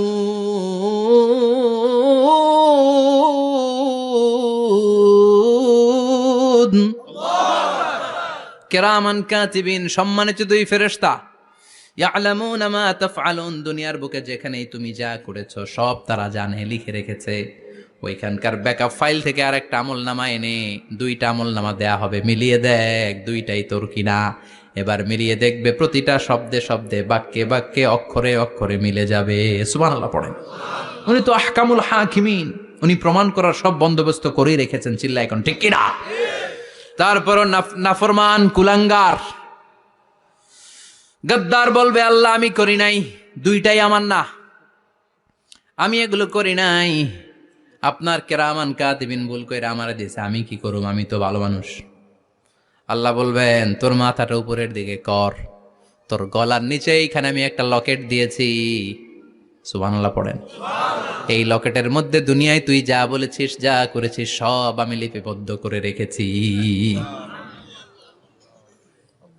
নুখরিজু লাহু ইয়াউমাল কিয়ামাতি কিতাবান ইয়ালকাহু মানশুরা। সব মানুষের গলার মধ্যে আমি একটা ছোট্ট লকেট দিয়ে রেখেছি। ওয়া কুল্লা ইনসানিন আলজামনাহু তায়রাহু ফি উনুকিহি ওয়া নুখরিজু লাহু ইয়াউমাল কিয়ামাতি কিতাবান ইয়ালকাহু মানশুরা। তোর মাথাটা উপরের দিকে কর, তোর গলার মধ্যে ছোট্ট একটা সিম কার্ডের মতো লকেট আমি ঝুলিয়ে দিয়েছি। দুনিয়াতে যখন যা করেছিস, যা বলেছিস সব আমি সিস্টেমে এটার ভেতরে ঢুকিয়ে দিয়েছি। সব আছে এইখানে। ওয়াকুল্লা ইনসান, সবার আছে। আলজামনাহু তায়রাহু ফি উনুকি ওয়া নুখরিজু লাহু ইয়াউমাল কিয়ামাতি কিতাবান ইয়ালকাহু মানশুরা। প্রতিটা মানুষের গলায় এটা দেয়া, বাঁচার কোনো উপায় নাই। আল্লাহ সেখান থেকে আরেকটা প্রিন্ট আউট বের করে বলবেন, দেখ মিলে যায় কিনা। গাদ্দার দেখবে এটাও মিলা যায়, বাঁচার উপায় আছে। এরপরও লাস্ট চান্স, আবার বাঁচার জন্য বলবে, আল্লাহ আমি করি নাই। আল্লাহর কাছে প্রমাণ করে দেওয়ার মতো আরো হাজারো পদ্ধতি আছে না নাই? আল্লাহ বলবেন, আয়াহসাবুল ইনসানু আল্লান নাজমা ইযামা বালা কাদিরিনা আলা আন নুসাউইয়া বানানা। আমি তোর প্রতিটা আঙ্গুলের ফিঙ্গারপ্রিন্ট আমার কাছে সংরক্ষণ করে রেখেছি। তোর আমলনামার উপরে তোর ফিঙ্গারপ্রিন্ট আছে, আর আমার কাছে তোর নাম সহ তোর ফিঙ্গারপ্রিন্ট আছে। তোর 14 গোষ্ঠীর ফিঙ্গারপ্রিন্ট আমার আছে। সুবহানাল্লাহ কইবেন না? এটা দিয়ে আল্লাহ ধরে ফেলবেন। এই ফিঙ্গারপ্রিন্ট মিলে না, এই হাতের আঙ্গুলের ছাপ, এটা আবিষ্কার করেছে ফ্রান্সিস গ্যালটন নামে একজন সায়েন্টিস্ট 1880 সালে। 1500 বছর আগে কোরআনে সূরাতুল কিয়ামার ভেতরে এই ফিঙ্গারপ্রিন্টের কথা বলে দিয়েছে কে? আল্লাহ। কি আজীব কথা! আঙ্গুলের এই ছাপ খেয়াল করে কোনোদিন দেখছেন? এখানে ছোট্ট ছোট্ট এরকম গোল গোল গোল গোল গোল গোল গোল গোল ছাপ আছে। একটা আঙ্গুলের সাথে আরেকটা আঙ্গুলের মিলে না। আমার এই আঙ্গুলের সাথে এটা মিলবে না, এটার সাথে এটা মিলবে না। আমার 10টা আঙ্গুলের সাথে মিলবে না, একটার সাথে আরেকটা না, আলাদা আলাদা। এই পৃথিবীতে যদি 600 কোটি মানুষ থাকে, তাহলে 6000 কোটি হাতের আঙ্গুল। একটা আঙ্গুলের সাথে আরেকটা আঙ্গুলের কোনো মিল আছে? কারিগরটা কে? স্রষ্টাটা কে? জীবনে কোনোদিন নামাজ ছাড়ব না, 5 ওয়াক্ত সালাত জামাতের সাথে আদায় করার চেষ্টা করব। তুমি তৌফিক দাও, ঈমানি মৃত্যু দাও, শহীদি মরণ দাও, আমিন। আপনার পাপ, আপনার অন্যায়, আপনার জুলুমগুলো যদি হয় খালের পানির সমান, বিলের পানির সমান, আল্লাহর দয়া সাগরের পানির সমান। আপনার পাপ যদি হয় সাগরের পানির সমান, আল্লাহর দয়া মহাসাগরের পানির সমান। আপনার পাপ আর অন্যায় যদি হয় পাহাড়ের সমান, আল্লাহর দয়া আকাশের সমান। আপনার পাপ যদি হয় আকাশের সমান, আল্লাহর দয়া আরশের সমান। এজন্য আল্লাহ বললেন, ইয়া আইয়ুহাল্লাযীনা আমানু তুবু ইলাল্লাহি তাওবাতান নাসুহা। ও আমার গোলাম, তুই তোর নিজেরে যত বেশি ভালোবাসিস তার চেয়েও আমি তোরে বেশি ভালোবাসি। তোর বাবা মা তোরে যত বেশি ভালোবাসে তার চেয়েও আমাদেরকে বেশি ভালোবাসে কে? আল্লাহ বললেন, ভালোবাসারে তৈরি করার পরে আমি 100 টুকরা করলাম। চিল্লায় বলেন, কয় টুকরা? 99 টুকরা ভালোবাসা আমি আল্লাহ নিজের মধ্যে রেখে দিলাম। 1 টুকরা ভালোবাসা গোটা বিশ্বের সবার মধ্যে আমি ভাগ করে দিলাম। 1 টুকরা ভালোবাসা পেয়ে আমাদের অবস্থা দেখছেন? আল্লাহ যদি 1 টুকরা না দিয়ে আমাকে 30 টুকরা দিত, কথা কোন? 1 টুকরা না দিয়ে 80 টুকরা দিলে কি হইতো? কথা কয় না। 14 ফেব্রুয়ারি কবে? কথা কন। বিশ্ব ভালোবাসা এই দিবসের সাথে মুসলমানদের কোন সম্পর্ক? কোন মুসলমান ঘরের মেয়ে, কোন মুসলমান ঘরের ছেলে 14 ফেব্রুয়ারি এই ওয়ার্ল্ড ভ্যালেন্টাইন দিবস পালন করতে পারে? এগুলোর সাথে আমাদের সম্পর্ক নাই। যাদের মধ্যে কোনো ভালোবাসা নাই, মিল মোহাব্বত নাই, তারা বছরে একটা দিন দেখানোর জন্য পালন করে। আমাদের সারা বছরই তো ভালোবাসা। কথা কন। রাসূল আমার ভালোবাসা, রাসূল আমার আলো আশা, রাসূল আমার প্রেম বিরহের মূল আলোচনা, রাসূল আমার কাজে কর্মের অনুপ্রেরণা। ঠিক কি না? আমার নবীর জন্য আমার ভালোবাসা আছে না নাই?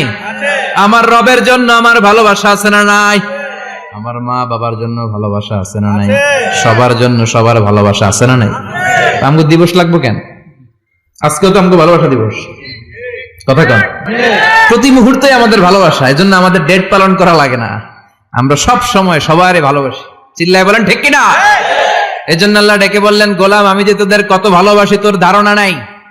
চোখের পানি ছাড়, গুনার কথা স্মরণ কর, তওবা কর। তওবার মতো তওবা করলে সব গুনাহ মাফ করে দিতে পারে কে? আল্লাহ।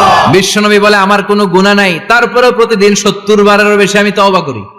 আল্লাহে ইন্নী আস্তাগফিরুল্লাহ ওয়া আতুবু ইলাইহি আকসার মিন 70 মাররা। Could you imagine that? কল্পনা করছেন কোনদিন যে নবীর গুনাহ নাই, ওই নবী তওবা পড়ে প্রতিদিন 70 বার, আকসার 70 বারেরও বেশি। আমার পড়া দরকার কয়বার? আপনার পড়া দরকার কয়বার? বিশ্বনবী 70 বারের বেশি বললে আমাদের পড়া দরকার কয়বার? আর আমরা প্রতিদিন পড়ি কয়বার? কথা কন।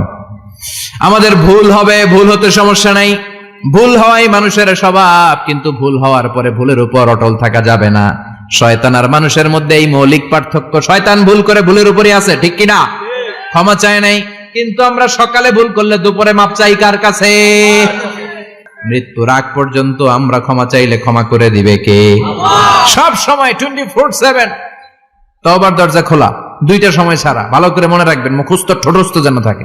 দুইটার সময় তওবা কবুল হয় না। চিৎকার করে বলেন কয় সময়? এক হলো বাদাল গারগারা, গারগারানি যখন আসে, মালাকুল মাউত যখন চলে আসে, মালাকুল মাউতরে যখন দেখে ফেলবেন তখন তওবা কবুল হবে নাকি? কথা কম। ফেরাউনের নাম শুনছেন?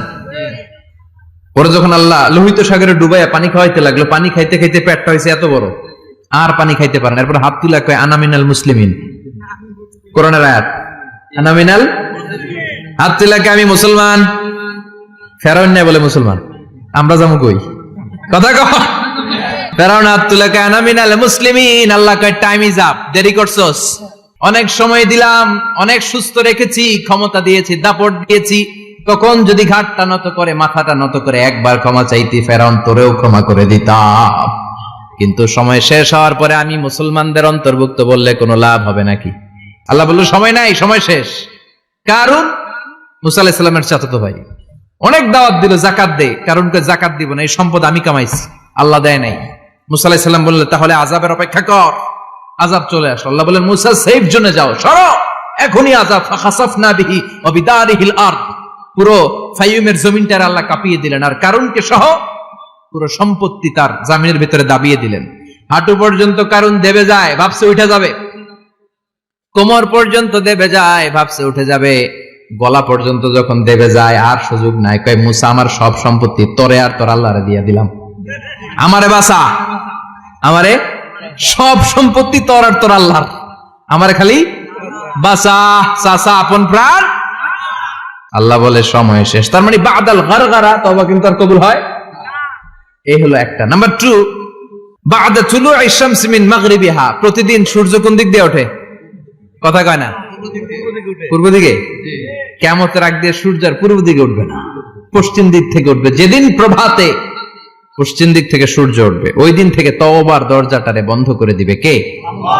তার আগ মুহূর্ত পর্যন্ত জীবনে যত গুনাহ করেছি, অন্যায় করেছি, চোখের পানি ছেড়ে ক্ষমা চাইলে ক্ষমা করবে কে? শয়তান আল্লাহরে চ্যালেঞ্জ দিছে, আল্লাহ তুমি আমারে জাহান্নামে পাঠাবা, আমিও তোমার বান্দা করে লয়ে একসাথে জামাতে ঢুকমু। একা ঢুকবো না, একা যাব না, তোমার বান্দাদেরকে সবগুলারে জাহান্নামী বানায়া তারপরে ঢুকমু। তোমার চ্যালেঞ্জ দিলাম, একটারও জান্নাতে ঢুকাইতে পারবা? আল্লাহকে তুই আমার চ্যালেঞ্জ দিলি?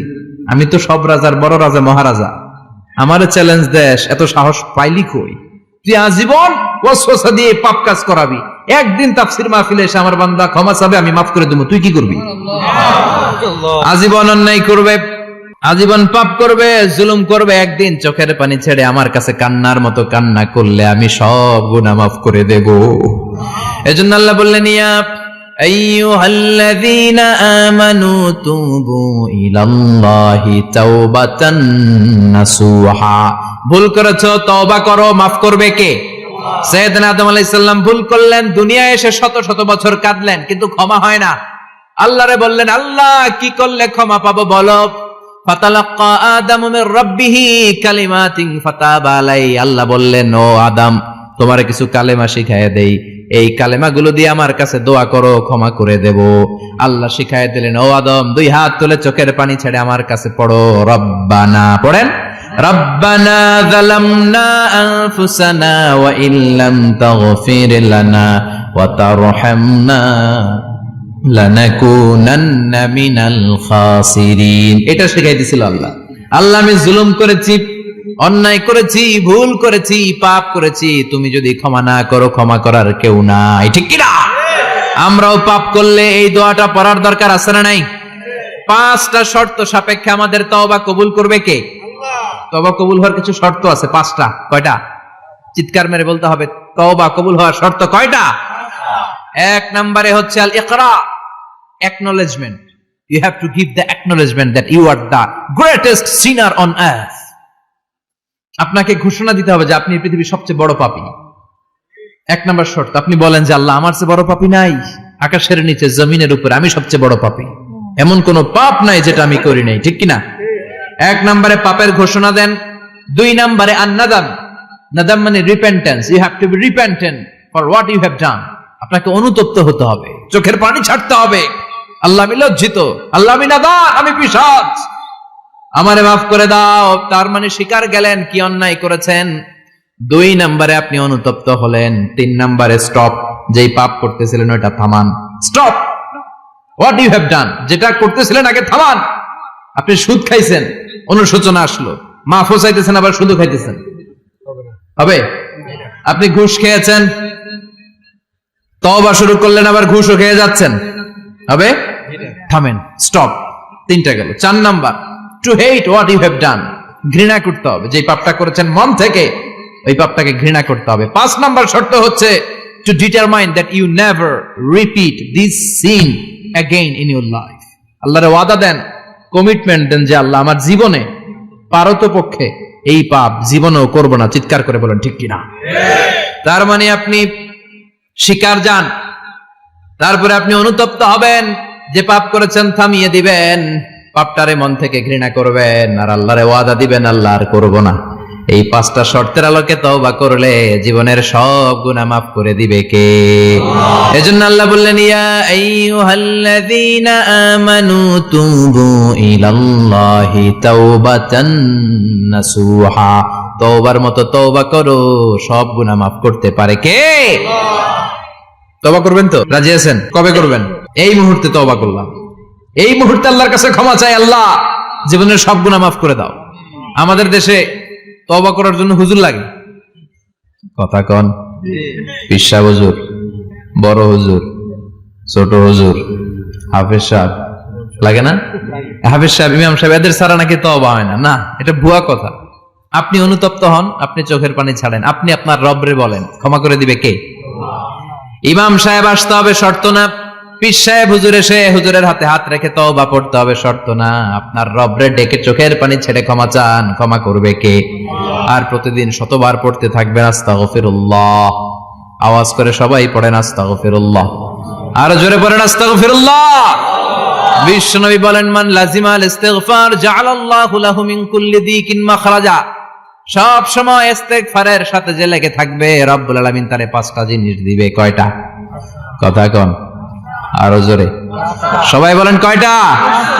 নাম্বার 1, জাআলাল্লাহু লাহু মিন কুল্লি দিকিন মাখরাজা। বিপদে পড়লে বিপদ থেকে উদ্ধার করবে কে? আমাদের তো কোনো বিপদ নাই না? আছে কত বিপদ।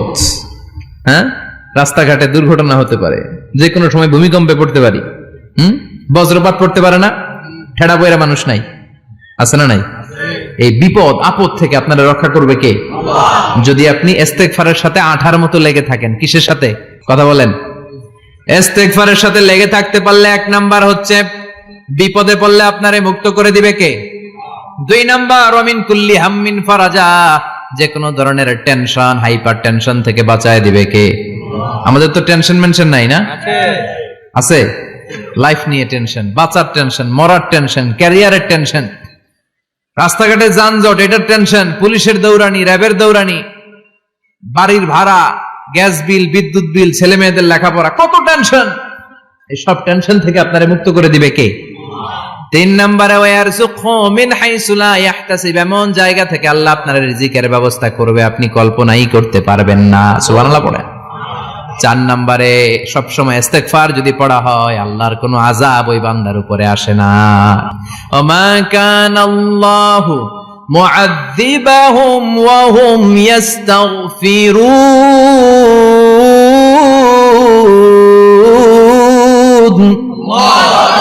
যতক্ষণ আমার বান্দা আমার কাছে ইস্তেগফার পড়তে থাকে আমার কোনো আযাব বান্দারে পাবে না। যতক্ষণ ইস্তেগফার পড়বেন আল্লাহর কোনো আযাব আপনার উপর আসবে না।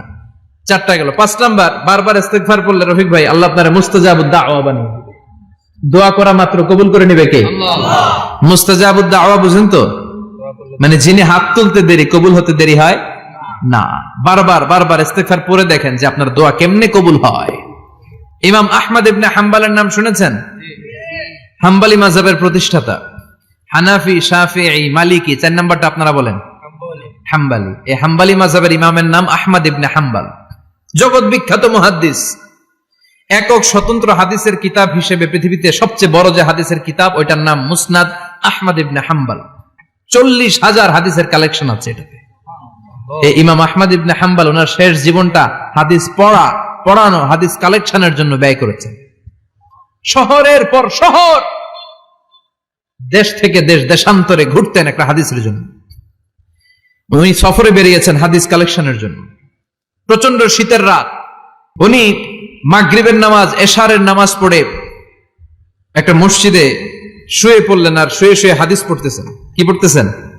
কথা বলেন। আর মনে মনে ভাবলেন রাতটা মসজিদে কাটায় দেই, ফজরের নামাজ পড়ে আবার বেরোবো। কিন্তু দারোয়ান এসে বলে মসজিদে থাকতে পারবেন না, ওঠেন। দারোয়ান আছে না? কথা কন। আহমদ ইবনে হাম্বল বললেন আমি শুধু রাতটা থাকতে চাই, আমি তো ফজরেরও মুসল্লি, ফজর নামাজ পড়বো তো এই মসজিদে, আমার থাকতে দাও। দারোয়ান তো দেয় না, কেন? মসজিদে থাকার জায়গা না, যান মিয়া। উনি যে আহমদ ইবনে হাম্বল এটা চিনে নাই, থাকতে দেয় না। কি করবে এখন? উনি কাঁথা গুছিয়ে হাদিসের কিতাব নিয়ে কাঁধের মধ্যে ব্যাগ নিয়ে মসজিদ থেকে বেরোয় গেলেন। কি আর করবেন, প্রচন্ড শীত আর কাঁপতেছেন, বুড়ো মানুষ। পথিমধ্যে দেখলেন বাজার একজন খাব্বাজ, শাবুন খাব্বাজ, যুবক রুটি বিক্রেতা। সে রুটি বিক্রি করে, চুলার মধ্যে রুটি সেকে। সে যে সালাম দিল আসসালামু আলাইকুম, যুবক বলে ওয়ালাইকুম আসসালাম।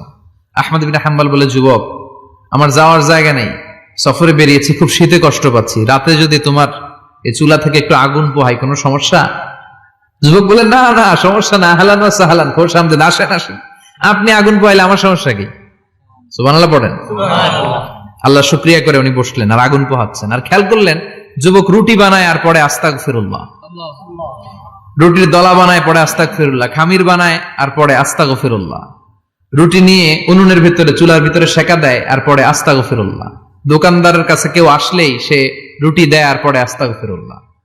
ক্রেতার কাছ থেকে টাকা নিয়ে ক্যাশ বক্সে রাখে আর কি পড়ে? আবার রুটি বানানো শুরু করে আর কি পড়ে? খালি এটাই পড়তেছে। ইমাম আহমদ ইবনে হাম্বল তো অবাক, কিরে এটা আবার কেমন যুবক, খালি আস্তাগফিরুল্লাহ। উনি প্রশ্ন করলেন যুবক ঘটনা কি? আসার পর থেকেই তোমার দেখতেছি তুমি রুটি বানাও, রুটি বিক্রি করো আর পড়ো আস্তাগফিরুল্লাহ, মালাকা ইয়া শাবাব। যুবক বলে আস্তাগফিরুল্লাহ আমার সবচেয়ে বেশি পছন্দের আমল, আমি সব সময় আঠার মতো ইস্তেগফারের সাথে লেগে থাকি। আর সব সময় পড়তে থাকি আস্তাগফিরুল্লাহ, আর এর বদৌলতে আল্লাহ আমারে মুস্তাজাবুদ দাওয়া বানিয়ে দিয়েছে। সুবহানাল্লাহ। আহমদ ইবনে হাম্বল তো অবাক, আনতা মুস্তাজাবুদ দাওয়া, তুমি মুস্তাজাবুদ দাওয়া, রুটিওয়ালা। আমি এত বছর হাদিস পড়াই, আমিও তো মুস্তাজাবুদ দাওয়া না, আর তুমি রুটি বেচো বাজারে, তুমি মুস্তাজাবুদ দাওয়া, তুমি দোয়া করলে সব কবুল হয়ে যায়। যুবক বলে, নাম আনা মুস্তাজাবুদ দাওয়া, আমি আমার জীবনে যত দোয়া করেছি কবুল করে নিয়েছে কে? আল্লাহ। সব দোয়া কবুল করে নিয়েছে আল্লাহ, একটা দোয়া ছাড়া। কয়টা? আহমদ ইবনে হাম্বলের কৌতূহল, কিউরিয়াসিটি আরো বেড়ে গেল। কি? সব দোয়া কবুল হয়েছে, একটা দোয়া ছাড়া। মাযালিকা দোয়া ইয়া সাব, কি সেই দোয়া? যুবক এবার বলতে শুরু করলো, আমার জীবনে যে দোয়াটা আল্লাহ কবুল করে নাই সেটা হচ্ছে আমি আল্লাহর কাছে অনেক চেয়েছি, অনেক দোয়া করেছে যে আল্লাহ, শুনেছি এই জামানার সবচেয়ে বড় মুহাদ্দিস, তার নাম নাকি ইমাম আহমদ ইবনে হাম্বল। আল্লাহ, তোমার কাছে আমার চাওয়া, আমি যেন এই ইমাম আহমদ ইবনে হাম্বলরে দেখে মরতে পারি, আমি যেন ইমাম আহমদ ইবনে হাম্বলের হাতে হাত রেখে মুসাফা করতে পারি, আর তার কপালে একটা চুমু এঁকে দিতে পারি। আহমদ ইবনে হাম্বল আবেগপ্রবণ হয়ে গেলেন, চোখের পানি ছেড়ে দিলেন, বললেন, যুবক, তোমার এই দোয়াটাও কবুল হয়ে গিয়েছে। আহমদ ইবনে হাম্বলের দেখার সাক্ষাৎ পাওয়ার জন্য আহমদ ইবনে হাম্বলের বাড়িতে তোমার যাওয়ার দরকার নাই, আহমদ ইবনে হাম্বল তোমার দরবারে ছুটে এসেছে। আনা আহমদ ইবনে হাম্বল মুহাদ্দিসুদ দাহর, আমি নিজেই আহমদ ইবনে হাম্বল। যুবক চোখের পানি ছেড়ে দেয়, আহমদ ইবনে হাম্বল চোখের পানি ছেড়ে দেয়। যুবক চিৎকার মেরে ইমাম আহমদ ইবনে হাম্বলকে জড়িয়ে ধরে, হাতে হাত রেখে মুসাফা করে, কপালের মধ্যে চুমু খায়, আর আল্লাহর শুকরিয়া করে বলে, ও ইমাম, আসলে এই দোয়াটাও আল্লাহ আজকে কবুল করে নিল। বিশ্বাস হয়? সবসময় ইস্তেগফার পড়লে আপনার দোয়াগুলোর এইভাবে কবুল করে নিবে কে? এই পাঁচটা জিনিস পাবেন সবসময় যদি ইস্তেগফারের সাথে লেগে থাকেন। রাজি আছেন তো? এই জন্য বিশ্বনবী সব সময় নামাজে সালাম ফেরানোর পরে পড়তেন আস্তাগফিরুল্লাহ। কি পড়তেন? আস্তাগফিরুল্লাহ। 3 বার পড়তেন আস্তাগফিরুল্লাহ, আস্তাগফিরুল্লাহ, আস্তাগফিরুল্লাহ। পড়তে রাজি আছেন? জি ইনশাআল্লাহ। ইস্তেগফারের অনেকগুলো আলফাজ আছে, সবচেয়ে ছোট ইস্তেগফার হচ্ছে এটা, আস্তাগফিরুল্লাহ, আস্তাগফিরুল্লাহ। আরো আছে, আস্তাগফিরুল্লাহ আল্লাযী লা ইলাহা ইল্লা হুয়াল হাইয়ুল কাইয়্যুম ওয়া আতুবু ইলাইহি। বিষ্ণু বলেন, এই ইস্তেগফারটা যদি কেউ পড়ে, আত-তাওয়াল্লি মিন ইয়াউমিজ যাহাফ, যুদ্ধের ময়দান থেকে পালিয়ে আসা কবিরা গুনাহ। কি গুনাহ? কাফেরদের সাথে যুদ্ধ, আমি তাগড়া যুবক, তলোয়ার নিয়ে নেমেছি, আমার দেহের এক ফোঁটা রক্ত থাকা পর্যন্ত আমি যুদ্ধ চালিয়ে যাব, আমি ফিরে আসতে পারবো না, আইনটা কার? ফিরে আসলে কবিরা গুনাহ। বিশ্বনবী বলেন, যুদ্ধের ময়দান থেকে ফিরে এসেছে এরকম কবিরা গুনাহ অবলম্বনকারীও যদি আস্তাগফিরুল্লাহ আল্লাযী লা ইলাহা ইল্লা হুয়াল হাইয়ুল কাইয়্যুম ওয়া আতুবু ইলাইহি পড়ে, ওই কবিরা গুনাহকারীকেও ক্ষমা করে দিবে কে? করতে রাজি আছেন তো? আবার সাইয়েদনা আবু বকর বললেন, ইয়া রাসূলুল্লাহ আল্লিমনি দুআআন আদউ বিহি ফি সালাতি, এমন দোয়া আপনি আমারে শিক্ষা দেন যেই দোয়াটা আমি নামাজে পড়তে পারি। বিশ্বনবী বললেন, পড়ো, আল্লাহুম্মা ইন্নী যালামতু নাফসি যুলমান কাসীরান ওয়া লা ইয়াগফিরুয যুনুবা ইল্লা আনতা ফাগফিরলি মাগফিরাতাম মিন ইনদিক ইন্নাকা আনতাল গফুরুর রহিম। সুবহানাল্লাহ পড়েন। এটাও ইস্তেগফার। আমরা এটার বলে দোয়া মাসুরা, সালাম ফেরানোর আগে পড়ি না? যেখানেই ক্ষমা চাওয়ার কথা আছে ওইটারই কি বলে? ইস্তেগফার। আল্লাহুম্মা ইন্নী যালামতু নাফসি, আল্লাহ জুলুম করেছি, যুলমান কাসীরা, অনেক জুলুম, ওয়ালা ইয়াগফিরুয যুনুবা ইল্লা আনতা, তুমি ছাড়া এই গুনাহ ক্ষমা করার তো কেউ নাই, ফাগফিরলি মাগফিরাতাম মিন ইনদিক, তোমার দয়ায় আমারে ক্ষমা করে দাও, ইন্নাকা আনতাল গফুরুর রহিম, তুমি হলা ক্ষমাশীল। ঠিক কি না? এটাও ইস্তেগফার, এটাও পড়বেন। আর এই সব ইস্তেগফারের শ্রেষ্ঠ ইস্তেগফারের নাম সাইয়্যিদুল ইস্তেগফার। যত ইস্তেগফার হতে পারে এর মধ্যে সবচেয়ে শ্রেষ্ঠতম ইস্তেগফার নাম কি? সাইয়্যিদুল ইস্তেগফার। কথা কন। বুখারীর বর্ণনা, শাদ্দাদ ইবনে আউস রাদিয়াল্লাহু তাআলা আনহু বর্ণনা করেন, এজন্য বিশ্বনবী বলেন, আমার আগের গুনাহ মাফ, পরের গুনাহ মাফ, তারপরেও প্রতিদিন আমি 70 বার তওবা ইস্তেগফার পড়ি। আজকে থেকে পড়তে রাজি আছেন তো? ইনশাআল্লাহ। বেশি বেশি ইস্তেগফার পড়া যাবে না? একটু প্রাণ খুলে, দিল খুলে আওয়াজ করে পড়েন তো, আস্তাগফিরুল্লাহ। আর জোরে পড়েন আস্তাগফিরুল্লাহ। আবার সবাই পড়েন আস্তাগফিরুল্লাহ। সব সময় তওবা ইস্তেগফার যারা পড়ে তাদেরকে পছন্দ করে কে? সব সময় জিকির করে করে জিহ্বাটারে যারা ভিজিয়ে রাখে তাদেরকেও পছন্দ করে কে? আল্লাহ বলেন ওয়াজকুর রাব্বাকা ফি নাফসিকা তাদাররুআন ওয়া খীফাতান ওয়া দুনাল জাহরি মিনাল কওলি বিল গুদুবি ওয়াল আসাল ওয়া লা তাকুম মিনাল গাফিলিন। সুবহানাল্লাহ পড়েন। আল্লাহ বলেন ওয়াজকুর রাব্বাকা ফি নাফসিক, আল্লাহরে মনে মনে ডাকো। তাদাররুআন ওয়া খীফা, আল্লাহর জিকির করতে আল্লাহ বলেছেন ফি নাফসিক। বুঝতেছেন না অর্থ? ফি নাফসিকা, মনে মনে আল্লাহর জিকিরটা করো। তাদাররুআন ওয়া খীফা, তাদাররুআন মানে বিনয়ের সাথে, with full of humility, submission and humbleness, বিনয়ের সাথে আল্লাহরে ডাকো। ওয়া খীফা, গোপনে গোপনে ডাকো। দুনাল জাহারি মিনাল কওল, চিৎকার চেঁচামেচি করে ডেকো না। কার কথা? আওয়াজ করে জিকির করো না। এই যে আমরা মাহফিলে লা ইলাহা ইল্লাল্লাহ জিকির করে, এটা তালিমান। উদ্দেশ্য কি? তালিমের জন্য আওয়াজ করে জিকির জায়েজ আছে, কিন্তু ব্যক্তিগত জিকিরের যে ইবাদতটা, এটা আস্তে আস্তে হইতে হবে, এটা ভদ্রভাবে হতে হবে, চিল্লাচিল্লি করে নয়। আবার তালিমের জিকির ওইটাও ভদ্রভাবে। ইন্নাল্লাহা জামিল ইউহিব্বুল জামাল, আমার আল্লাহ সুন্দর, আমার আল্লাহর জিকিরের মধ্যেও সৌন্দর্য আছে না নাই? কিন্তু এদেশে জিকিরের ভেতরে লাফালাফি আছে না নাই? বেশি না কম? কি বসেন বসেন, হ্যাঁ বসে যান তো, অনেক ধরনের আছে জিকির। হ্যাঁ বসেন বসেন, বসে যান। হ্যাঁ হাইবার আলী, এটা কি আবার জালালি? তো এই যে ইন্নাল্লাহা জামিল ইউহিব্বুল জামাল, আমার আল্লাহ সুন্দর, আমার আল্লাহর জিকিরের মধ্যেও সৌন্দর্য আছে না নাই? তালিমের উদ্দেশ্যে সবাই মিলে জিকির করা যায়, কিন্তু চিল্লাফাল্লা করা যাবে না, লাফালাফি করা যাবে না, মাথা ডানে বায়ে ঝোলানো যাবে না, ঠিক কি না? কিন্তু লাফালাফির জিকির আছে না নাই? লাফাইতে লাফাইতে, হ্যাঁ গাছের আগায় বাঁশের আগায়। আবার যিনি জিকির পরিচালনা করে ওনার কান্দে যাই ওঠে, আছে না নাই? বিশ্বনবী সাহাবাদের নিয়ে জিকির করছেন, সাহাবারা লাফাতে লাফাতে খেজুর গাছের আগায়। হাদিসে আছে না এটা? বিশ্বনবী সাহাবাদেরকে নিয়ে জিকির করছেন, লাফাতে লাফাতে আবু বকর বিশ্বনবীর কান্দের উপরে। আছে হাদিসে আছে? এটা জিকির নয়। কি সুন্দর দেখেন, ইসলাম বুঝা কত সহজ।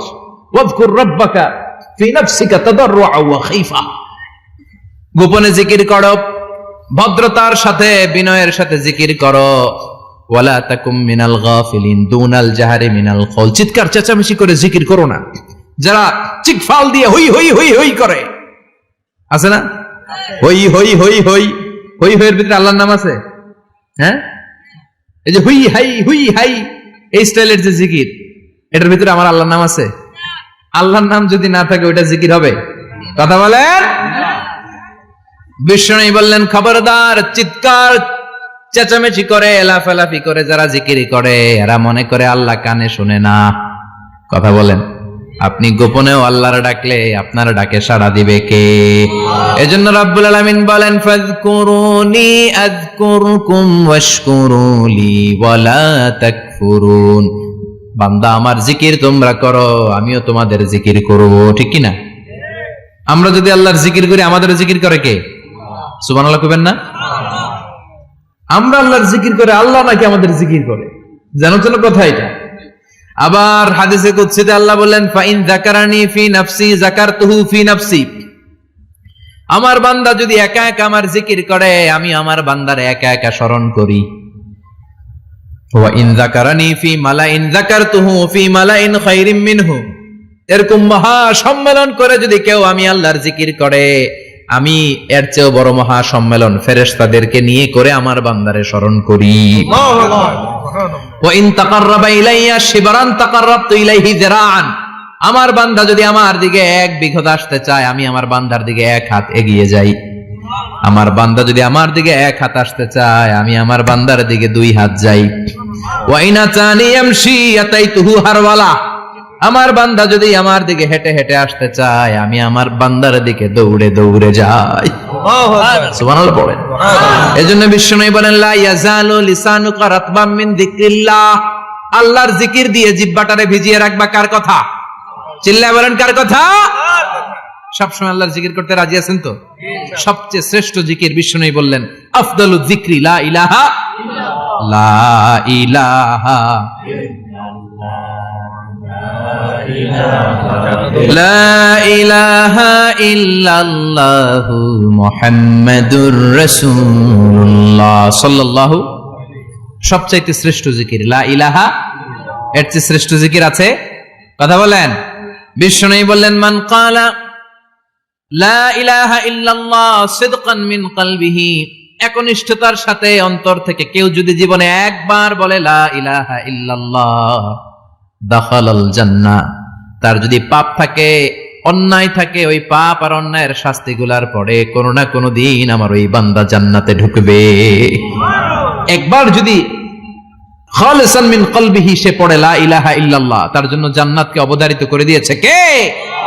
আবার এটার নাম আল্লাহ দিয়েছে কালিমায়ে, কথা বলেন, দরাবাল্লাহু মাসালান কালিমাতান তাইয়িবাতান কাশাজারাতিন তাইয়িবাতিন আসলুহা সাবিতুন ওয়া ফারউহা ফিস সামা। সুবহানাল্লাহ।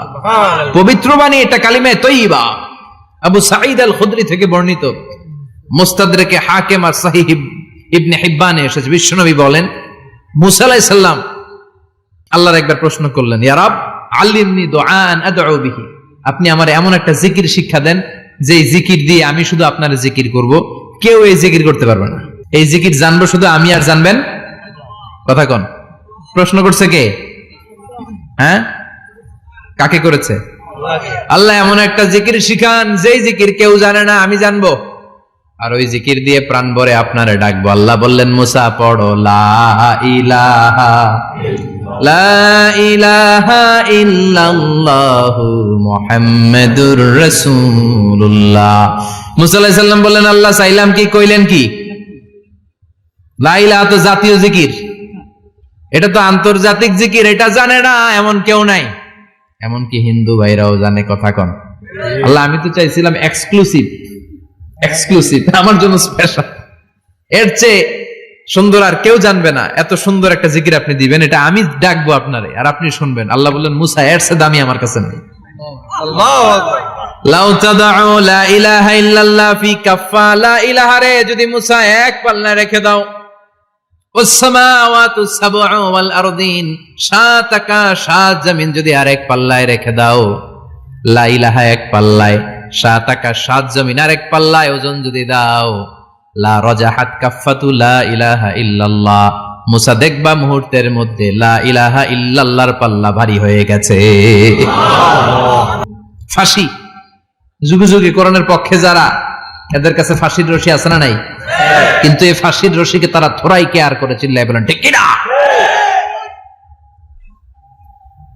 ফাঁসি, সৈয়দ কুতুব শহীদের ফাঁসির রায় দেয়া হলো, আদালত থেকে ফাঁসির রায় বহাল রাখা হলো। যেদিন ফাঁসি দেয়া হবে তার 1 ঘন্টা আগের ঘটনা। কারা কর্তৃপক্ষের নিয়ম অনুযায়ী, জেল কোডের নিয়ম অনুযায়ী, জেলখানার যিনি ইমাম আছে না, উনি 1 ঘন্টা আগে আইসা এই কালিমা পড়ায়, যারা ফাঁসি দেয়া হবে এর পড়ায় লা ইলাহা মুহাম্মাদুর। তো সৈয়দ কুতুব শহীদকে কালিমা পড়ানোর জন্য ইমাম সাহেব আসছে, ফাঁসির বাকি কয় ঘন্টা, এসে বলে, সৈয়দ কুতুব শহীদ আপনি পড়েন লা ইলাহা ইল্লাল্লাহ। সৈয়দ কুতুব শহীদ বলে, আমারে তুই কালিমা শিখাইস না, আমি কালিমা খুব ভালো জানি, যেই কালিমা পড়ানোর কারণে সরকার তোরে বেতন দেয়, ওই কালিমার ব্যাখ্যা করার কারণে সরকার আজকে আমারে ফাঁসি দেয়। তুই কালিমা পড়াস, তোরে টাকার বান্ডিল দেয়, আমি কালিমার ব্যাখ্যা করার কারণে ফাঁসির মঞ্চে দাঁড়াই, চিল্লায় বলেন ঠিক কিনা? তার মানে তোর কালিমা আমার কালিমা এক কালিমা না, এই 2 কালিমার মধ্যে পার্থক্য আছে না নাই? তোর ইমানি চেতনা আমার ইমানি চেতনা এক ইমানি চেতনা নয়। তোরে টাকা দেয়, আমারে ফাঁসি দেয়, তার মানে 2 চেতনা আলাদা, চিল্লায় বলো ঠিক কিনা? এজন্য আল্লাহ ডেকে বললেন, গোলাম এটা বিপ্লবী বাণী। এই কালেমার আন্দোলন যারা করে তারা আল্লাহ ছাড়া পৃথিবীর কাউরে ভয় পায় না, আর তারা চায় কালেমার পতাকা পৃথিবীর মধ্যে যেন পথ পথ করে উড়ে, ঠিক কিনা? বাংলার জমিনে কালেমার পতাকা উড়ুক, আমরা চাই কি চাই না?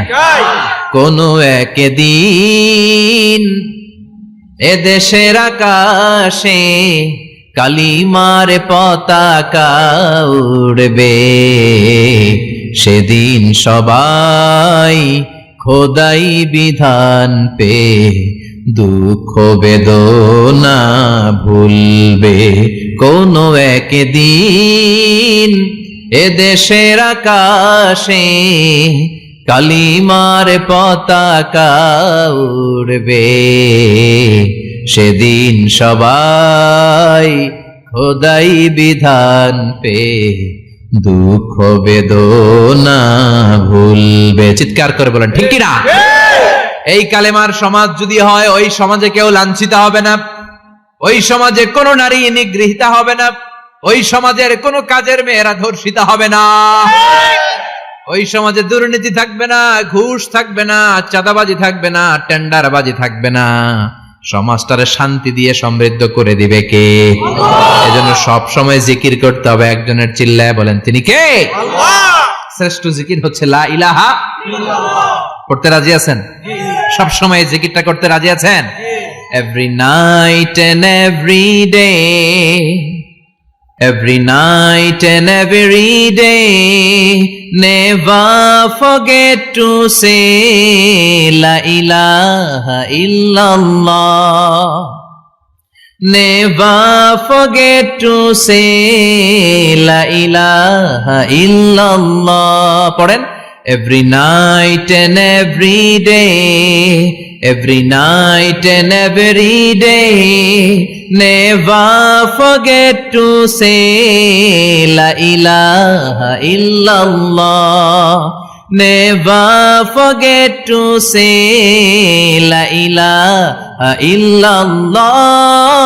Never forget to say la ilaha illallah.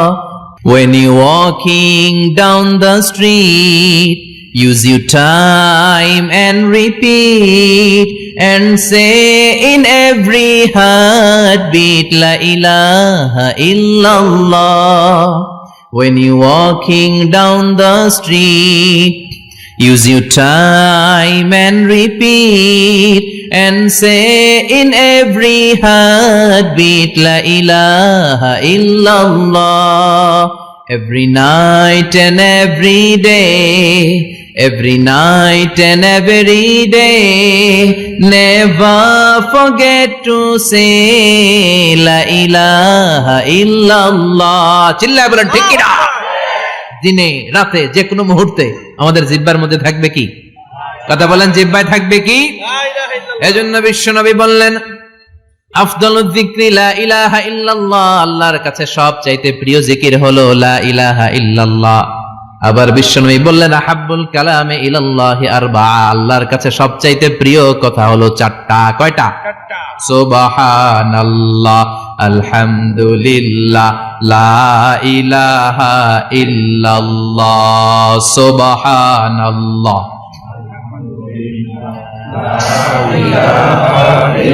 লা ইলাহা ইল্লাল্লাহ, মুহাম্মাদুর রাসূলুল্লাহ। সুবহানাল্লাহ পড়েন। চারটা কথা আল্লাহর কাছে সবচেয়ে প্রিয়। একটা হচ্ছে সুবহানাল্লাহ, আরেকটা হচ্ছে আলহামদুলিল্লাহ, আরেকটা হচ্ছে লা ইলাহা ইল্লাল্লাহ, আরেকটা হচ্ছে আল্লাহু আকবার। এই যে শুরুতে তিনটা তাকবীর দিছি, এই তাকবীরটা আল্লাহর প্রিয় কথা যে চারটায়, চারটার মধ্যে একটা আছে না নাই? আওয়াজ করে পড়েন আল্লাহু আকবার। সবচেয়ে প্রিয় আল্লাহর কাছে এই চারটা কথা। লা ইয়াদুররুকা বিআইয়িহিন্না বাদাতা, বিষ্ণু বললেন এই চারটার যেটা দিয়ে শুরু করতে মন চায় করো, কোনো সমস্যা নেই। সুবহানাল্লাহ পড়েন। এজন্য ফরজ নামাজের পরে এই তাসবিহগুলো পড়বেন। আব্দুল্লাহ ইবনে আমর ইবনে আস তিনি বর্ণনা করেন, আমি বিশ্বনবীকে আঙ্গুলের গিরা দিয়ে এই তাসবিহগুলো পড়তে দেখেছি। রাআইতুন নাবিয়্যা সাল্লাল্লাহু আলাইহি ওয়াসাল্লাম ইয়াকিদু তাসবিহা বিয়ামিনি, আমি বিশ্বনবীর ডান হাতের আঙ্গুলের গিরায় এই তাসবিহগুলোকে পড়তে দেখেছি। পড়তে রাজি আছেন? ডান হাত তোলেন, এই আঙ্গুলের করের মধ্যে এভাবে রাখেন, এভাবে রেখে নামাজের পরেই সুবহানাল্লাহ আলহামদুলিল্লাহ পড়তে রাজি আছেন? সুবহানাল্লাহ 33 বার, আলহামদুলিল্লাহ 33 বার, আল্লাহু আকবার 33 বার। পড়তে রাজি আছেন সবাই? আল্লাহ তুমি কবুল করো। ফরজ সালাতের পরে আমরা মুনাজাত দেওয়ার জন্য পাগল হয়ে যাই।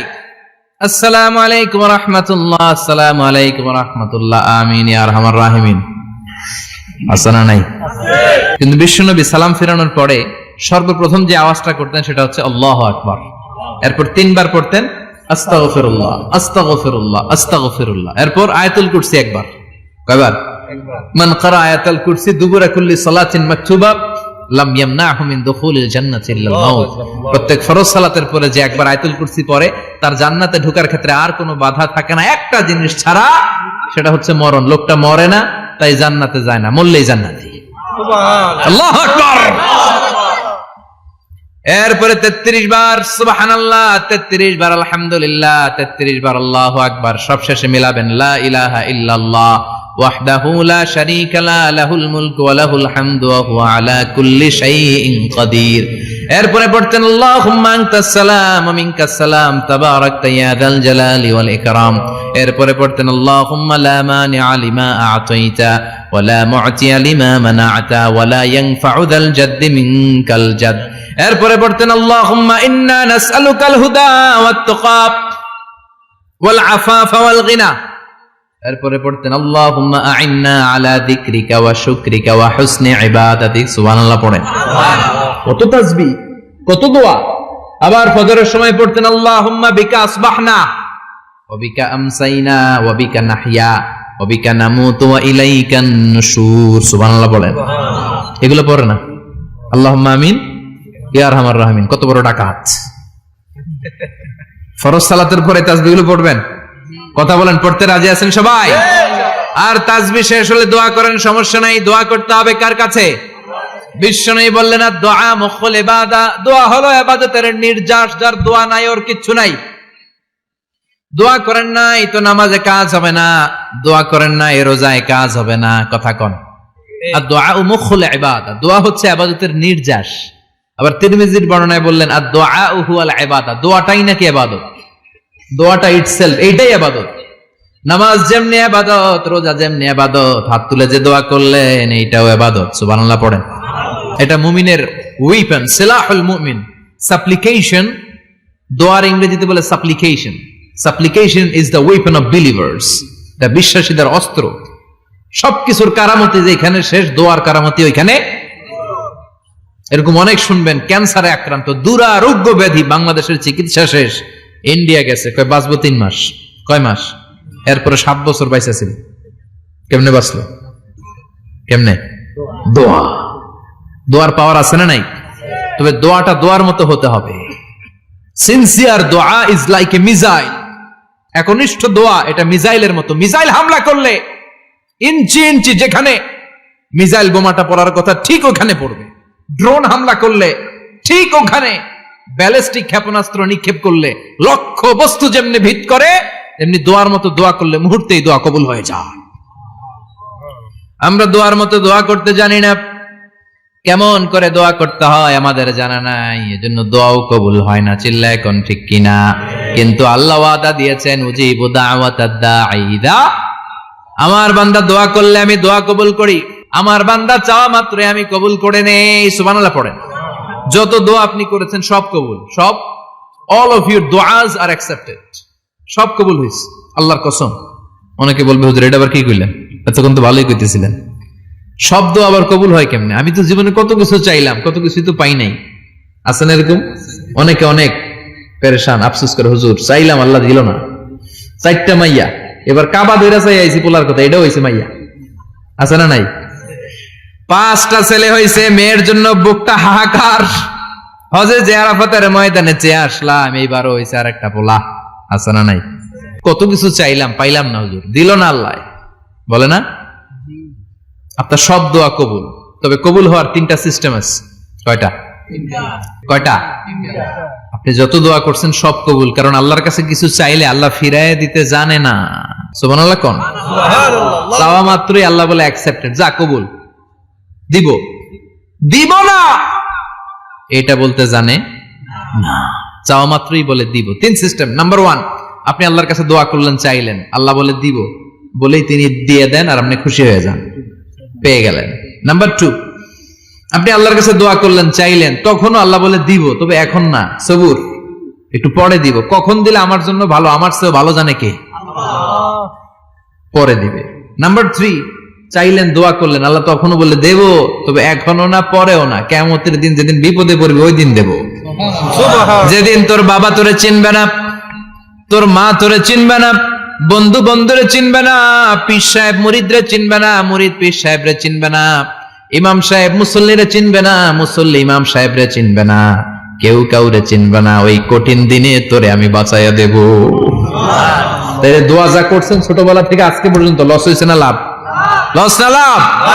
এজন্য বেশি বেশি দোয়া করার দরকার আছে না নাই? জীবনে যদি কোনো নেক আমল থাকে, ওই নেক আমল দিয়ে যদি আল্লাহর কাছে দোয়া করেন, দোয়া কবুল করে নিবে কে? তবে নেক আমলটা হইতে হবে শুধুমাত্র আল্লাহর সন্তুষ্টির জন্য। প্রত্যেকের জীবনেই কিছু আমল আছে যেটা লোক দেখানো করে, আছে না নাই? আবার কিছু আমল আছে আল্লাহরে খুশি করার জন্য করে, আছে না নাই? কথা বুঝতে পেরেছেন? রাত্রিবেলা যাচ্ছেন, কেউ নাই, রাস্তায় হঠাৎ দেখলেন মসজিদ, পাশে লেখা বড় করে দান বাক্স, পকেট থেকে কচকচে 1000 টাকার নোটটা ওইখানে ঢেলে দিলেন দান বাক্সের ভিতরে। কেউ দেখে নাই, দেখছে কে? এটা পৃথিবীর কাউরে দেখানোর জন্য দিছিলেন? এই দানটা আল্লাহর কাছে প্রিয়। গোপন দান আল্লাহর রাগকে কমিয়ে দেয়। সুবহানাল্লাহ বলেন। আল্লাকা সিররুন ইনদাল্লাহ বাইনাকা আনতা ওয়া বাইনাল্লাহ, আল্লাকা সাদাকাতুন তাখফা লা ইয়ালামুহা ইল্লাল্লাহ, আল্লাকা সিররুন ইনদাল্লাহ বাইনাকা আনতা ওয়া বাইনাল্লাহ, আল্লাকা সাদাকাতুন তাখফা লা ইয়ালামুহা ইল্লাল্লাহ। সুবহানাল্লাহ বলেন। আল্লাকা সিররুন ইনদাল্লাহ, তোমার আর তোমার রবের মাঝে এমন কোন গোপন জিনিস আছে নাকি যেটা আল্লাহ ছাড়া কেউ জানে না? তোমার কোনদিন কোন গোপন দান আছে নাকি যেটা আল্লাহ ছাড়া কেউ দেখেনি? ওই দানটা আল্লাহর কাছে প্রিয়। চিল্লায় বলেন ঠিক কি না? এরকম কোন গোপন আমল দিয়ে যদি আপনি আল্লাহর কাছে ওসিলা করে দোয়া করেন, আল্লাহ ওই কঠিন বিপদের দিনে এই আমলটা করছিলাম শুধু তোমারে দেখানোর জন্য, এর ওসিলায় বাঁচাও, বাঁচাবে কে? বুখারীতে একটা হাদিস আছে, সালাসাতুন ফিল গার, বনি ইসরাইলের 3 লোক সফরে বেরিয়েছে, মরুভূমির সফর, মাঝখানে তুফান, ওই যাবে ওই বাঁচবে, দৌড়াদৌড়ি শুরু, দৌড়াতে দৌড়াতে এক পাহাড়ের গুহার ভেতরে আশ্রয় নিয়েছে। গুহা চিনেন তো? পাহাড়ের গুহা। আশ্রয় নেয়ার সাথে সাথেই বৃষ্টির পানির ঝাপটায় পাহাড়ের উপর থেকে বিশাল এক পাথর খণ্ড এসে পাহাড়ের গুহার মুখটা বন্ধ করে দিয়েছে। বন্ধ, অন্ধকার। এরা পড়ছে বিপদে, হায় হায় বাঁচার জন্য ঢুকলাম, এখন দিয়ে মরণ। ঢুকছিল কি জন্য? এখন মরণ। বিশাল পাথরের খণ্ড এসে গুহার রাস্তাটা বন্ধ করে দিয়েছে। 3 জন গায়ে যত শক্তি ছিল ধাক্কায়ও পাথর সরাইতে পারে না। হায় হায়, অক্সিজেন ভিতরে যা আছে আধা ঘন্টা শেষ হয়ে যাবে, কি করে বাঁচবো? বাঁচার উপায় নাই। চিল্লাফাল্লা শুরু হয়ে গেল, কান্নাকাটি শুরু। একজন বলে, তোমাদের জীবনে কার কি নেক আমল আছে যেই নেক আমলটা আল্লাহর ভয়ে করছিল, ওইটার ওসিলা দিয়ে দোয়া করে দেখো কিছু হয় কিনা। সুবহানাল্লাহ কোন? এটাই উপায়। একজন হাঁটু গেড়ে চোখের পানি ছাড়া শুরু করছে, আর দোয়া শুরু করছে, আল্লাহ আল্লাহুম্মা কানাত লি আবাওয়ান শাইখান কাবীরান, আল্লাহ আমার বাবা মা ছিল বৃদ্ধ বৃদ্ধা, আমি পেশায় রাখাল, সারাদিন ছাগল চড়িয়ে রাত্রিবেলা দুধ আনতাম, সবার আগে আব্বা আম্মারে দিতাম, এরপরে আমার ছেলে মেয়ে, এরপরে স্ত্রী। একদিন গভীর রাতে এসে দেখি আব্বা আম্মা ঘুমায়, দুধের বাটি নিয়ে আব্বা আম্মার মাথার সামনে দাঁড়িয়ে রইলাম। ছেলে মেয়েগুলো আব্বা এসে বলে, আব্বা দুধ দাও। আমি বললাম পরে, আগে আব্বা আম্মা খাবে তারপরে তোরা। ছেলে মেয়েগুলো কান্না জুড়ে দিল, আমি দেই নাই। ফজর পর্যন্ত দাঁড়িয়ে রইলাম। ফজরের আগ দিয়ে আব্বা আম্মা ঘুম থেকে উঠে দেখে তো আমার অবাক, কিরে বাবা দাঁড়িয়ে কেন?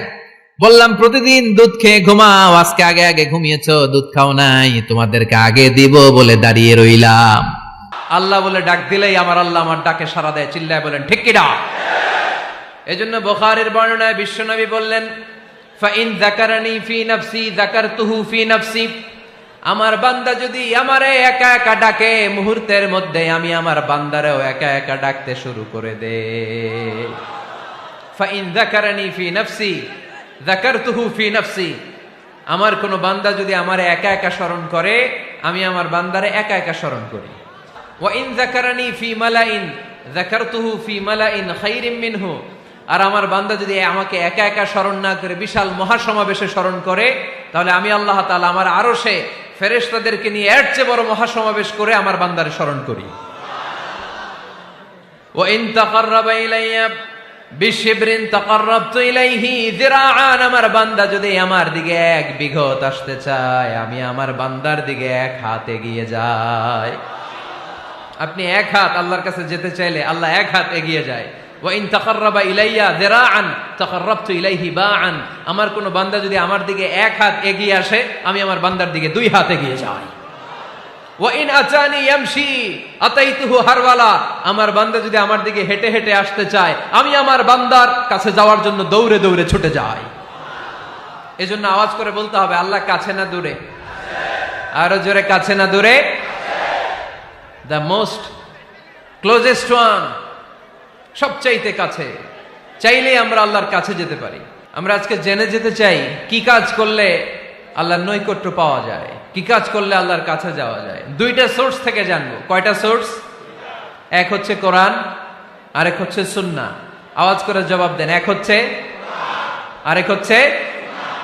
তো আসেন কোরআনকে আমরা জিজ্ঞেস করি, কোরআন তুমি আমাদেরকে বলো কি করে আমরা আল্লাহর কাছে যেতে পারি, কি করে আমরা আল্লাহর কাছের বান্দা হতে পারি, কি করে আমরা আল্লাহ তাআলার নৈকট্য পেতে পারি। এবার কোরআন আমাদেরকে প্রেসক্রিপশন দিচ্ছে, শোনো, তোমরা যদি আল্লাহর নৈকট্যপ্রাপ্ত বান্দা হতে চাও তাহলে সেজদায় লুটিয়ে পড়ো। কোরআনের নির্দেশ হচ্ছে সেজদায় লুটিয়ে পড়ো, আল্লাহর নৈকট্য হাসিল করো। ওয়াসজুদ ওয়াক্তারিব, সূরা আলাকের শেষ আয়াতের শেষাংশে আল্লাহ আমাদেরকে শিখাইয়া দিচ্ছেন, আমার কাছে আসতে চাও, ওয়াসজুদ, সেজদায় লুটিয়ে পড়ো, ওয়াক্তারিব, আমার কাছে চলে আসো। সুবহানাল্লাহ পড়েন। বান্দা যখন সেজদায় লুটিয়ে পড়ে তখন বান্দা আল্লাহ তাআলার সবচেয়ে কাছে চলে যায়। ফাকসিরু ফিহি দুআ, তাই তোমরা বেশি বেশি দোয়া করো। সেজদায়ে নত হও, অশ্রু ছাড়ো, প্রভুর শরণে হৃদয় গাড়ো। সেজদায়ে নত হও, অশ্রু ছাড়ো, প্রভুর শরণে হৃদয় গাড়ো। প্রাণ খুলে সব ব্যথা বলো প্রভুকে, বলো প্রভুকে। রাত কি কেটে যাবে ঘুমে অলসে, রাত কি কেটে যাবে ঘুমে অলসে। তুমি কি জানবে না তোমার নিজেকে, প্রভুকে। রাত কি কেটে যাবে ঘুমে অলসে। ঠিক কিনা? ঘুমে অলসে আমাদের রাত কেটে যায়, সেজদা দেওয়ার সময় নাই। কখন প্রভুর দরবারে হাজিরা দেব, কখন সেজদা দেব? আল্লাহর হাবিব সাল্লাল্লাহু আলাইহি ওয়াসাল্লাম বললেন, আকরাবু মা ইয়াকুনুল আবদু মির রাব্বিহি ওয়া হুয়া সাজিদ ফাকসিরু ফিহি দুআ। তোমরা যখন সেজদায় লুটিয়ে পড়ো তখন তোমরা আল্লাহর সবচাইতে কাছে চলে যাও। এজন্য ওই সময় বেশি বেশি আল্লাহর কাছে চেয়ে নাও। সুবহানাল্লাহ পড়েন। মনের যত আকুতি আছে, যত জ্বালা আছে, যত বেদনা, সেজদায় পড়ে আল্লাহরে বলার দরকার আছে না নাই? কারণ কেউ যেটা শোনে না, শোনে কে? পরীক্ষায় ভালো করতে চান, সেজদায় লুটিয়ে পড়ে আল্লাহরে বলেন। নেককার স্ত্রী চান, সেজদায় পড়ে আল্লাহরে বলেন। নেককার সন্তান চান, সেজদায় লুটিয়ে পড়ে আল্লাহরে বলেন। বিসিএস পরীক্ষায় টিকতে চান, সেজদায় লুটিয়ে পড়ে আল্লাহকে বলেন।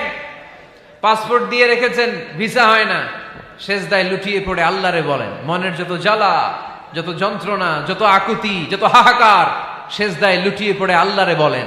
কারণ আল্লাহর দরবার এমন দরবার, এই দরবার থেকে কেউ কোনোদিন খালি হাতে ফিরে না। চিল্লায় বলেন ঠিক কিনা? কেউ ফিরে না খালি হাতে আল্লাহরে তোর দরবারেতে, তাই না? আকরাবু মা ইয়াকুনুল আবদু মির রাব্বিহি ওয়া হুয়া সাজিদ। বান্দা যখন সেজদায় লুটিয়ে পড়ে, বান্দা আল্লাহর সবচাইতে কাছে চলে যায়। এই কথাটা মনে থাকবে আপনাদের সবার। আমরা কখন আল্লাহর সবচেয়ে কাছে যাই? আওয়াজ করে বলেন। যখন আমরা সেজদায় পড়ে থাকি। আপাত দৃষ্টিতে মনে হয় সেজদাটা যখন দেই জায়নামাজের উপরে আমার কপালটা পড়ে, সেজদাটা যখন দেই মসজিদের টাইলসের উপরে আমার সেজদাটা পড়ে, সেজদাটা যখন দেই মনে হয় যে মসজিদের কাপড়ের উপর আমার কপালটা পড়ে। কিন্তু বিশ্বনবী বলেন না, তোমার কপালটা আল্লাহর কুদরতি পায়ের উপরে পড়ে। আকরাবু মা ইয়াকুনুল আবদু মির রাব্বিহি ওয়া হুয়া সাজিদ। বান্দা যখন সেজদায় লুটিয়ে পড়ে, বান্দা আল্লাহর সবচাইতে কাছে চলে যায়। তাহলে কোরআন আমাদেরকে জানালো, যদি আল্লাহর প্রিয় হতে চাও সেজদায় লুটিয়ে পড়ো। আল্লাহর প্রিয় হতে চাইলে কি করব? আওয়াজ করে বলেন কি করতে হবে? আল্লাহর হাবিব সাল্লাল্লাহু আলাইহি ওয়াসাল্লাম লম্বা সময় ধরে রাতে সেজদায় পড়ে থাকতেন। আল্লাহর হাবিব সাল্লাল্লাহু আলাইহি ওয়াসাল্লামের সাহাবারা সব সময় লম্বা লম্বা রুকু দিতেন, লম্বা লম্বা সেজদা দিতেন। কিন্তু আমরা রুকুর মধ্যে তাড়াহুড়ো করি, সেজদা দিতে যে তাড়াহুড়ো করি, এরকম আছে না নাই? আপনারা তাড়াহুড়ো করেন? করবেন না আমার ভাইয়েরা। There is no rushing in সালাহ। সালাতে তাড়াহুড়ো নেই। There is no hastiness in সালাহ। সালাতে কোনো তাড়াহুড়ো নেই। সল্লু সালাতান মুআদ্দি', এমন ভাবে নামাজে দাঁড়াবেন মনে করবেন এটাই হতে পারে আমার জীবনের শেষ নামাজ, ঠিক কি না? Perform the Salah as if this is your last and final prayer. এমন ভাবে মুসল্লায় দাঁড়ান মনে করেন এটাই হতে পারে জীবনের শেষ নামাজ। This is my last chance. এখন বাজে 3:30। কেউ যদি বলে আসরের যে নামাজটা পড়বেন এটাই আপনার জীবনের শেষ নামাজ, ওই নামাজ আপনি তাড়াহুড়া করবেন? কথা বলেন। আরে কাঁদতে কাঁদতে আপনি শেষ। এত সুন্দর অজু বানাবেন, এত সুন্দর আতর মেখে যায় নামাজ বিছিয়ে পাঞ্জাবিটা পরে আপনি নামাজে দাঁড়াবেন। রুকুতে কি সুন্দর রুকু করবেন, লম্বা সময় সেজদা করে চোখের পানি দিয়ে তো সেদিন আপনার জায়নামাজ আপনি ভিজিয়ে দিবেন, ঠিক কিনা? কেন এমনটা করবেন? কারণ আপনি জেনে গিয়েছেন এটাই আমার শেষ নামাজ, তাই না? তো প্রতিটা নামাজের সময় এই জিনিসটা ভাবলে সমস্যা কোথায়? আমরা যে আরো আধা ঘন্টা এখানকার সবাই বেঁচে থাকবো কোনো গ্যারান্টি আছে? আরো 10 মিনিট হায়াত পাবো, গ্যারান্টি? 5 মিনিট, 2 মিনিট, শ্বাস যেটা নিলাম, ব্রেথ ইন করলাম, এটার ব্রেথ আউট করতে পারবো, কোনো গ্যারান্টি আছে? তো প্রতিটা সালাতের মুসল্লায় যখন দাঁড়াই এই চিন্তাটা আমাদের মাথায় আসে না কেন যে এটাই আমার শেষ নামাজ? সল্লু সালাতান মুআদ্দি'। যখনই নামাজে আমরা দাঁড়াবো আমরা ভাববো হতে পারে এটাই আমার জীবনের শেষ নামাজ। এটাই জীবনের, ভাবা যাবে? এই দুনিয়াতে আমরা খালি চোখে যা দেখি সব কিছু সেজদা করে কারে? সূরার রহমানে আল্লাহ বললেন ওয়ান নাজমু ওয়াশ-শাজারু ইয়াসজুদান। আকাশের তারকারাজি আর জমিনের বৃক্ষরাজি সব কিছু সেজদা দেয় একজন রে, তিনি কে? আকাশের তারাগুলো সেজদা দেয় কারে? এই গাছপালাগুলো সেজদা দেয় কারে? দেখছেন কোনোদিন? দেখেন নাই? ওই চোখ আমাদের নাই তাই আমরা দেখি না। এই পৃথিবীর সব কিছু জিকির করে আল্লাহ, কিন্তু ওই কান আমাদের নাই, এজন্য আমাদের কান দিয়ে আমরা শুনি না। রব্বুল আলামিন বলেন ওয়া ইম মিন শাইইন ইল্লা ইউসাব্বিহু বিহামদিহি ওয়ালাকিন লা তাফকাহুনা তাসবিহাহুম। নবমণ্ডল ভূমণ্ডল যেখানেই যেটা থাকে না সব কিছু জিকির করে কার? এই যে আকাশের পাখিগুলো উড়ে বেড়ায়, পাখিগুলো জিকির করে কার? নদী নালা জিকির করে কার? সাগর মহাসাগর জিকির করে কার? পাখিরা যায় উড়ে যায় আকাশের ওই নীলিমায়, নদীরা যায় ছুটে যায় সাগরের ওই মোহনায়। পাখ পাখালি আর সাগর নদী, পাখ পাখালি আর সাগর নদী কার গুণগান গায়? আল্লাহু আল্লাহ, আল্লাহু আল্লাহ, আল্লাহর গুণগান গায়। সবাই পড়েন আল্লাহু আল্লাহ, আল্লাহু আল্লাহ, আল্লাহর গুণগান গায়। সুবহানাল্লাহ পড়েন। ওয়া ইম মিন শাইইন ইল্লা ইউসাব্বিহু বিহামদিহি ওয়ালাকিন লা তাফকাহুনা তাসবিহাহুম। পৃথিবীতে যা দেখো খালি চোখে সব কিছু আল্লাহর তাসবিহ পড়ে, সব আল্লাহর জিকির করে, সব আল্লাহর সেজদা দেয়। ওয়ান নাজমু ওয়াশ-শাজারু ইয়াসজুদান। আকাশের তারা, দুনিয়ার বৃক্ষরাজি সেজদা দেয় একটা সত্তাকে, তিনি কে? অস্ট্রেলিয়ায় একটা শহর আছে সিডনি, সিডনিতে একটা জঙ্গল আছে, ওই জঙ্গলে একটা গাছ মানুষের মতো করে টু দ্য ডাইরেকশন অফ কিবলা, কেবলামুখী হয়ে এখনো রুকু দিয়ে আছে। সুবহানাল্লাহ পড়তে পারলেন না আওয়াজ করে? অনেক ক্যালেন্ডারে ছবিটা দেখা যায়, পেপার কাটিং আমি দেখেছি। একেবারে মানুষের মতো গাছটা এটা এমন ভাবে বড় হয়েছে, এটা বড় হয়ে এমন ভাবে বেন্ড করেছে, মাথাটা বাঁকা হয়ে টু দ্য ডাইরেকশন অফ কেবলা, কেবলামুখী হয়ে রুকু করে আছে। অনেক গাছ আছে সেজদা করে আছে, গোটা বিশ্বের যা কিছু দেখা যায় সবকিছু সেজদায় লুটিয়ে পড়ে কার জন্যে? সবকিছু জিকির করে কার? ওই কান আমাদের নাই তাই আমরা শুনি না, ওই চোখ আমাদের নাই তাই আমরা দেখি না, কিন্তু মহাবিশ্বের সবকিছু সেজদা করে কারে? এজন্য আমরাও সেজদা করতে চাই একজনকে। চিল্লায় বলেন তিনি কে? আমরা মসজিদে একটা সেজদা দেব, আবার মাজারে যে আর একটা দেব। হ্যাঁ, সমস্যা কি? সব জায়গায় দিলাম, মসজিদেও কিছু দিলাম, মাজারেও কিছু দিলাম। কুমিল্লার ভাইয়েরা আওয়াজ করে উত্তর দাও, মুসলমান সেজদায় কোনো ভাগাভাগি চলে? আল্লাহর রাজত্বে কোনো ভাগাভাগি আছে? সেজদা চলবে একজনের জন্য, তিনি কে?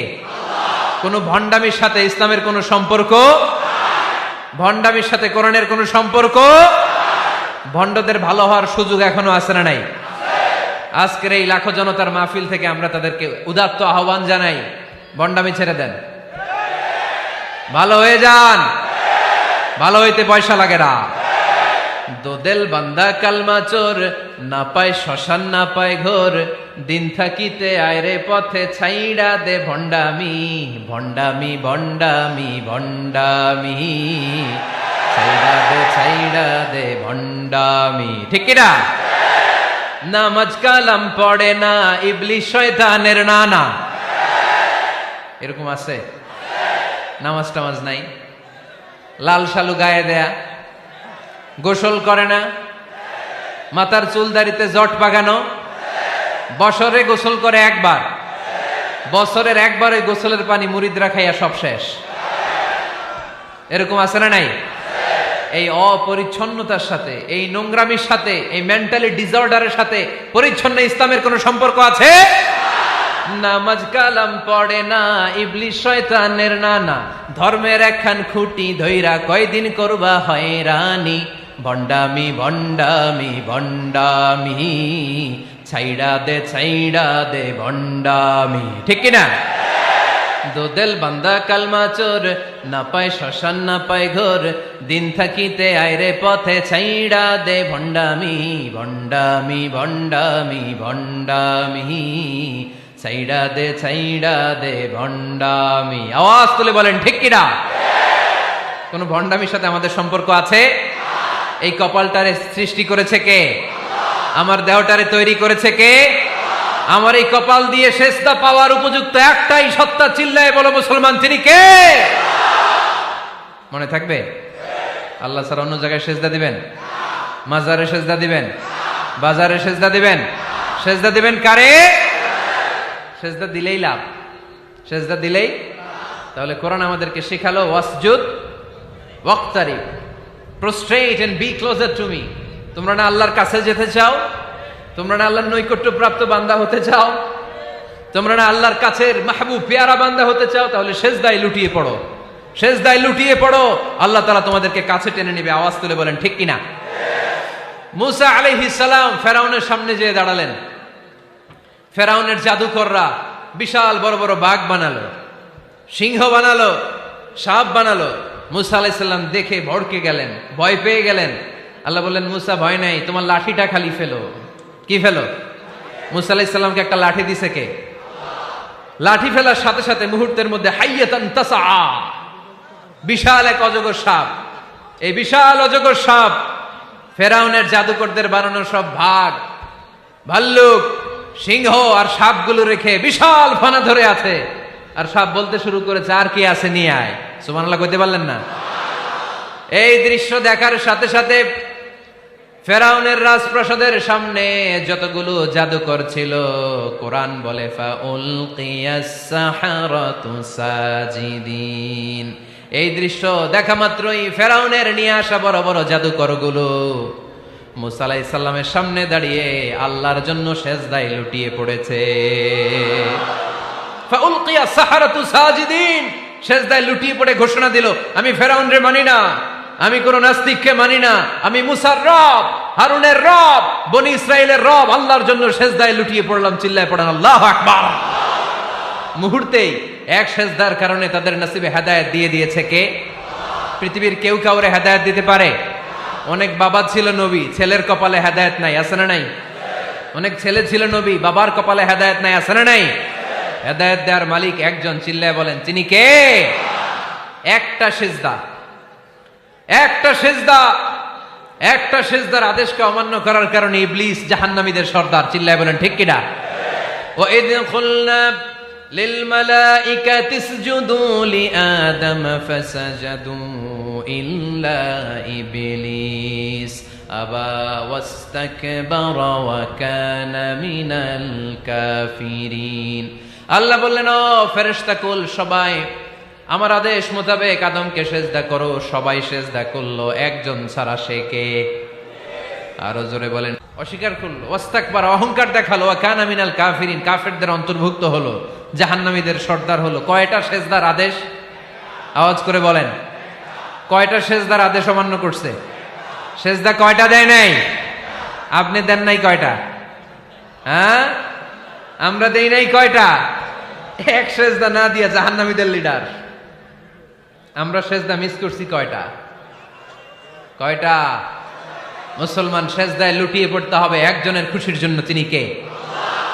তাহলে কোরআনকে যে প্রশ্ন করেছি, কোরআন সব উত্তর দিয়ে ফেললো। কোরআন আমাদেরকে জানিয়ে দিল, তোমরা সবাই আল্লাহর নৈকট্যপ্রাপ্ত বান্দা হতে চাও, আল্লাহর কাছের বান্দা হতে চাও, তাহলে ওয়াসজুদ, কি করো? সবাই বলে নাই, আওয়াজ করে বলো মুসলমান, ওয়াসজুদ মানে কি? সেজদা করো। সেজদা করলেই আল্লাহর কাছে যাওয়া যায়। মনের যত জ্বালা যন্ত্রণা দুঃখ ব্যথা আপনি সেজদায় পড়ে আল্লাহরে বলেন। কোনো ভায়া লাগবে না, কোনো মিডিয়া লাগে না, কোনো সিরিয়াল লাগে না, কোনো অ্যাপয়েন্টমেন্ট লাগে না। ডাকতে দেরি, ডাকে সাড়া দিতে দেরি হয় না। তাহলে কোরআনের আলোকে আজকে আমরা জেনে গেলাম আল্লাহর কাছে যেতে হলে সেজদায় লুটিয়ে পড়তে হয়। সুন্নাহকে যদি আমরা জিজ্ঞেস করি, বিশ্বনবীর রেখে যাওয়া সুন্নাতে যদি আমরা একটু তালাশ করি, একটু স্ক্যানিং করি, একটু চোখ গোলাই, তাহলে সুন্নাহ আমাদেরকে বলে বেশি বেশি নফল ইবাদত করো আর আল্লাহর নৈকট্য হাসিল করো। নফল ইবাদত, আওয়াজ করে বলতে হবে, সুন্নাহ কি বলে?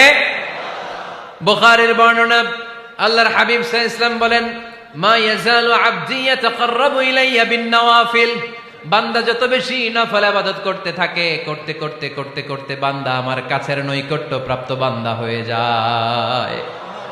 হাত্তা উহিব্বাহু, এরপর আমি আমার বান্দারে এত ভালোবাসি, কুনতু সামআহুল্লাযী ইয়াসমাউ বিহি, বান্দা যখন শুনে সে তার নিজের কান দিয়ে শুনে না, আমি আল্লাহর কানে শুনে।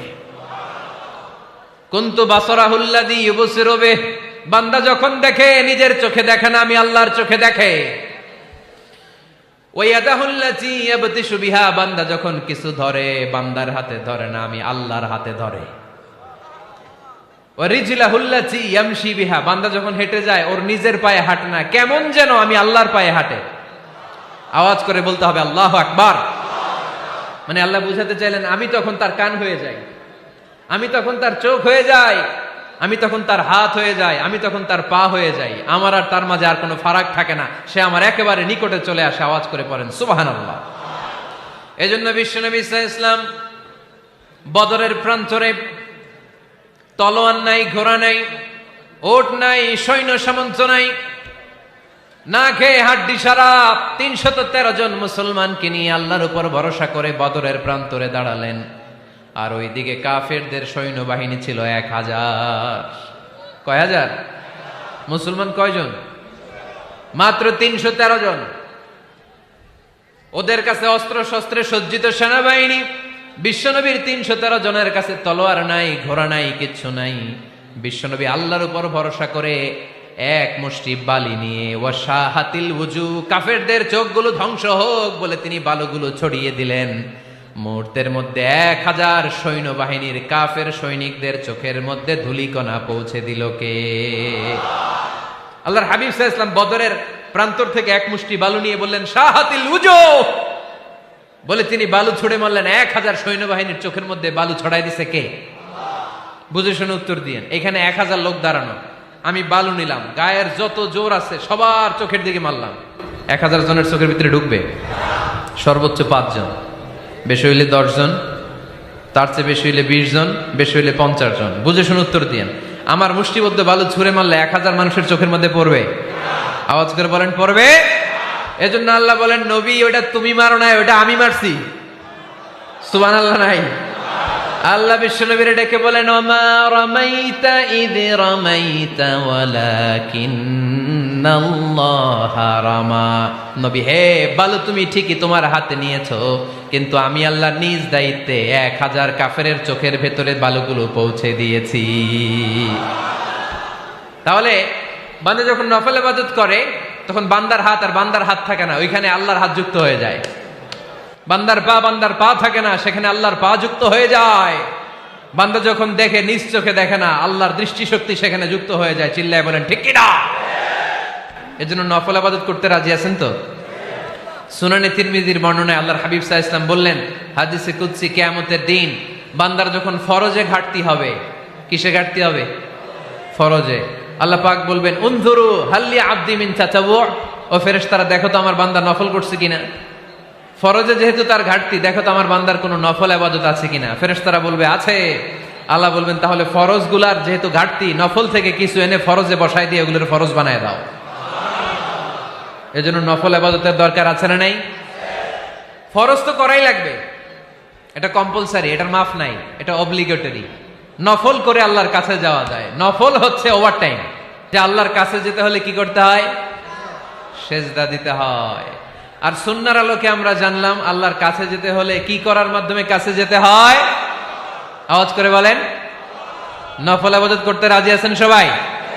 সবচাইতে শ্রেষ্ঠ নফল ইবাদত হচ্ছে কোরআনের তেলাওয়াত, ঠিক কি না? আল্লাহর হাবিব সাল্লাল্লাহু আলাইহি ওয়াসাল্লাম বললেন, নফল ইবাদতের মাধ্যমে আল্লাহর কাছে যেতে চাও, নৈকট্যপ্রাপ্ত বান্দা হতে চাও, আফদলুল ইবাদাতি তিলাওয়াতুল কোরআন। সবচাইতে যত নফল ইবাদতের লিস্ট হতে পারে, এই লিস্টে র্যাঙ্কিং এ 1 নাম্বার থাকবে কোরআনের তেলাওয়াত। এই কোরআন তেলাওয়াত করতে রাজি আছেন তো?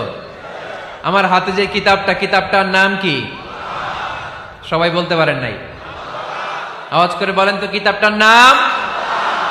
এই কিতাবে ভুল আছে? সন্দেহ আছে? সংশয় আছে? এটা আলোর পথ দেখায়। এই কিতাব মানুষকে মানুষের মতো মানুষ বানায়, ঠিক কিনা? গরুর পেট থেকে বেরোলে ওটা গরু, ছাগলের পেট থেকে বেরোলে ওটা ছাগল হয়, মানুষের পেট থেকে বেরোলে ওটা মানুষ হয় না, ওটার মানুষ বানাইতে হয়। মানুষ বানানোর জন্য কোরআন পড়ার দরকার আছে না নাই? তাহলে নফল ইবাদত করে আমরা আল্লাহর নৈকট্য পেতে চাই। 1 নাম্বার যে ইবাদতের কথা আপনাদেরকে শোনালাম সেটা হচ্ছে কোরআনের তেলাওয়াত। রাজি আছেন সবাই? ফজরের পরেই এই নিমসার এলাকায়, এই কুমিল্লা এলাকায় কোরআনের সুমধুর বাণীতে আমাদের গ্রামগুলো মুখরিত থাকতে হবে। আওয়াজ করে বলেন ঠিক কিনা? একটা সময় ছিল আমার বাংলার 68,000 গ্রাম থেকে ফজরের পর কোরআনের ধ্বনি শোনা যেত। 68,000 গ্রাম থেকে, মক্তবগুলো থেকে আল্লাহর বাণী শোনা যেত। কিন্তু এখন নানা ষড়যন্ত্রের কবলে পড়ে আমাদের মক্তব বন্ধ হচ্ছে, আমাদের কোরআন তেলাওয়াত থেমে যাচ্ছে। কোরআনের তেলাওয়াত কশিন কালেও থামায় দেওয়া যাবে না। চিল্লায় বলেন ঠিক কিনা?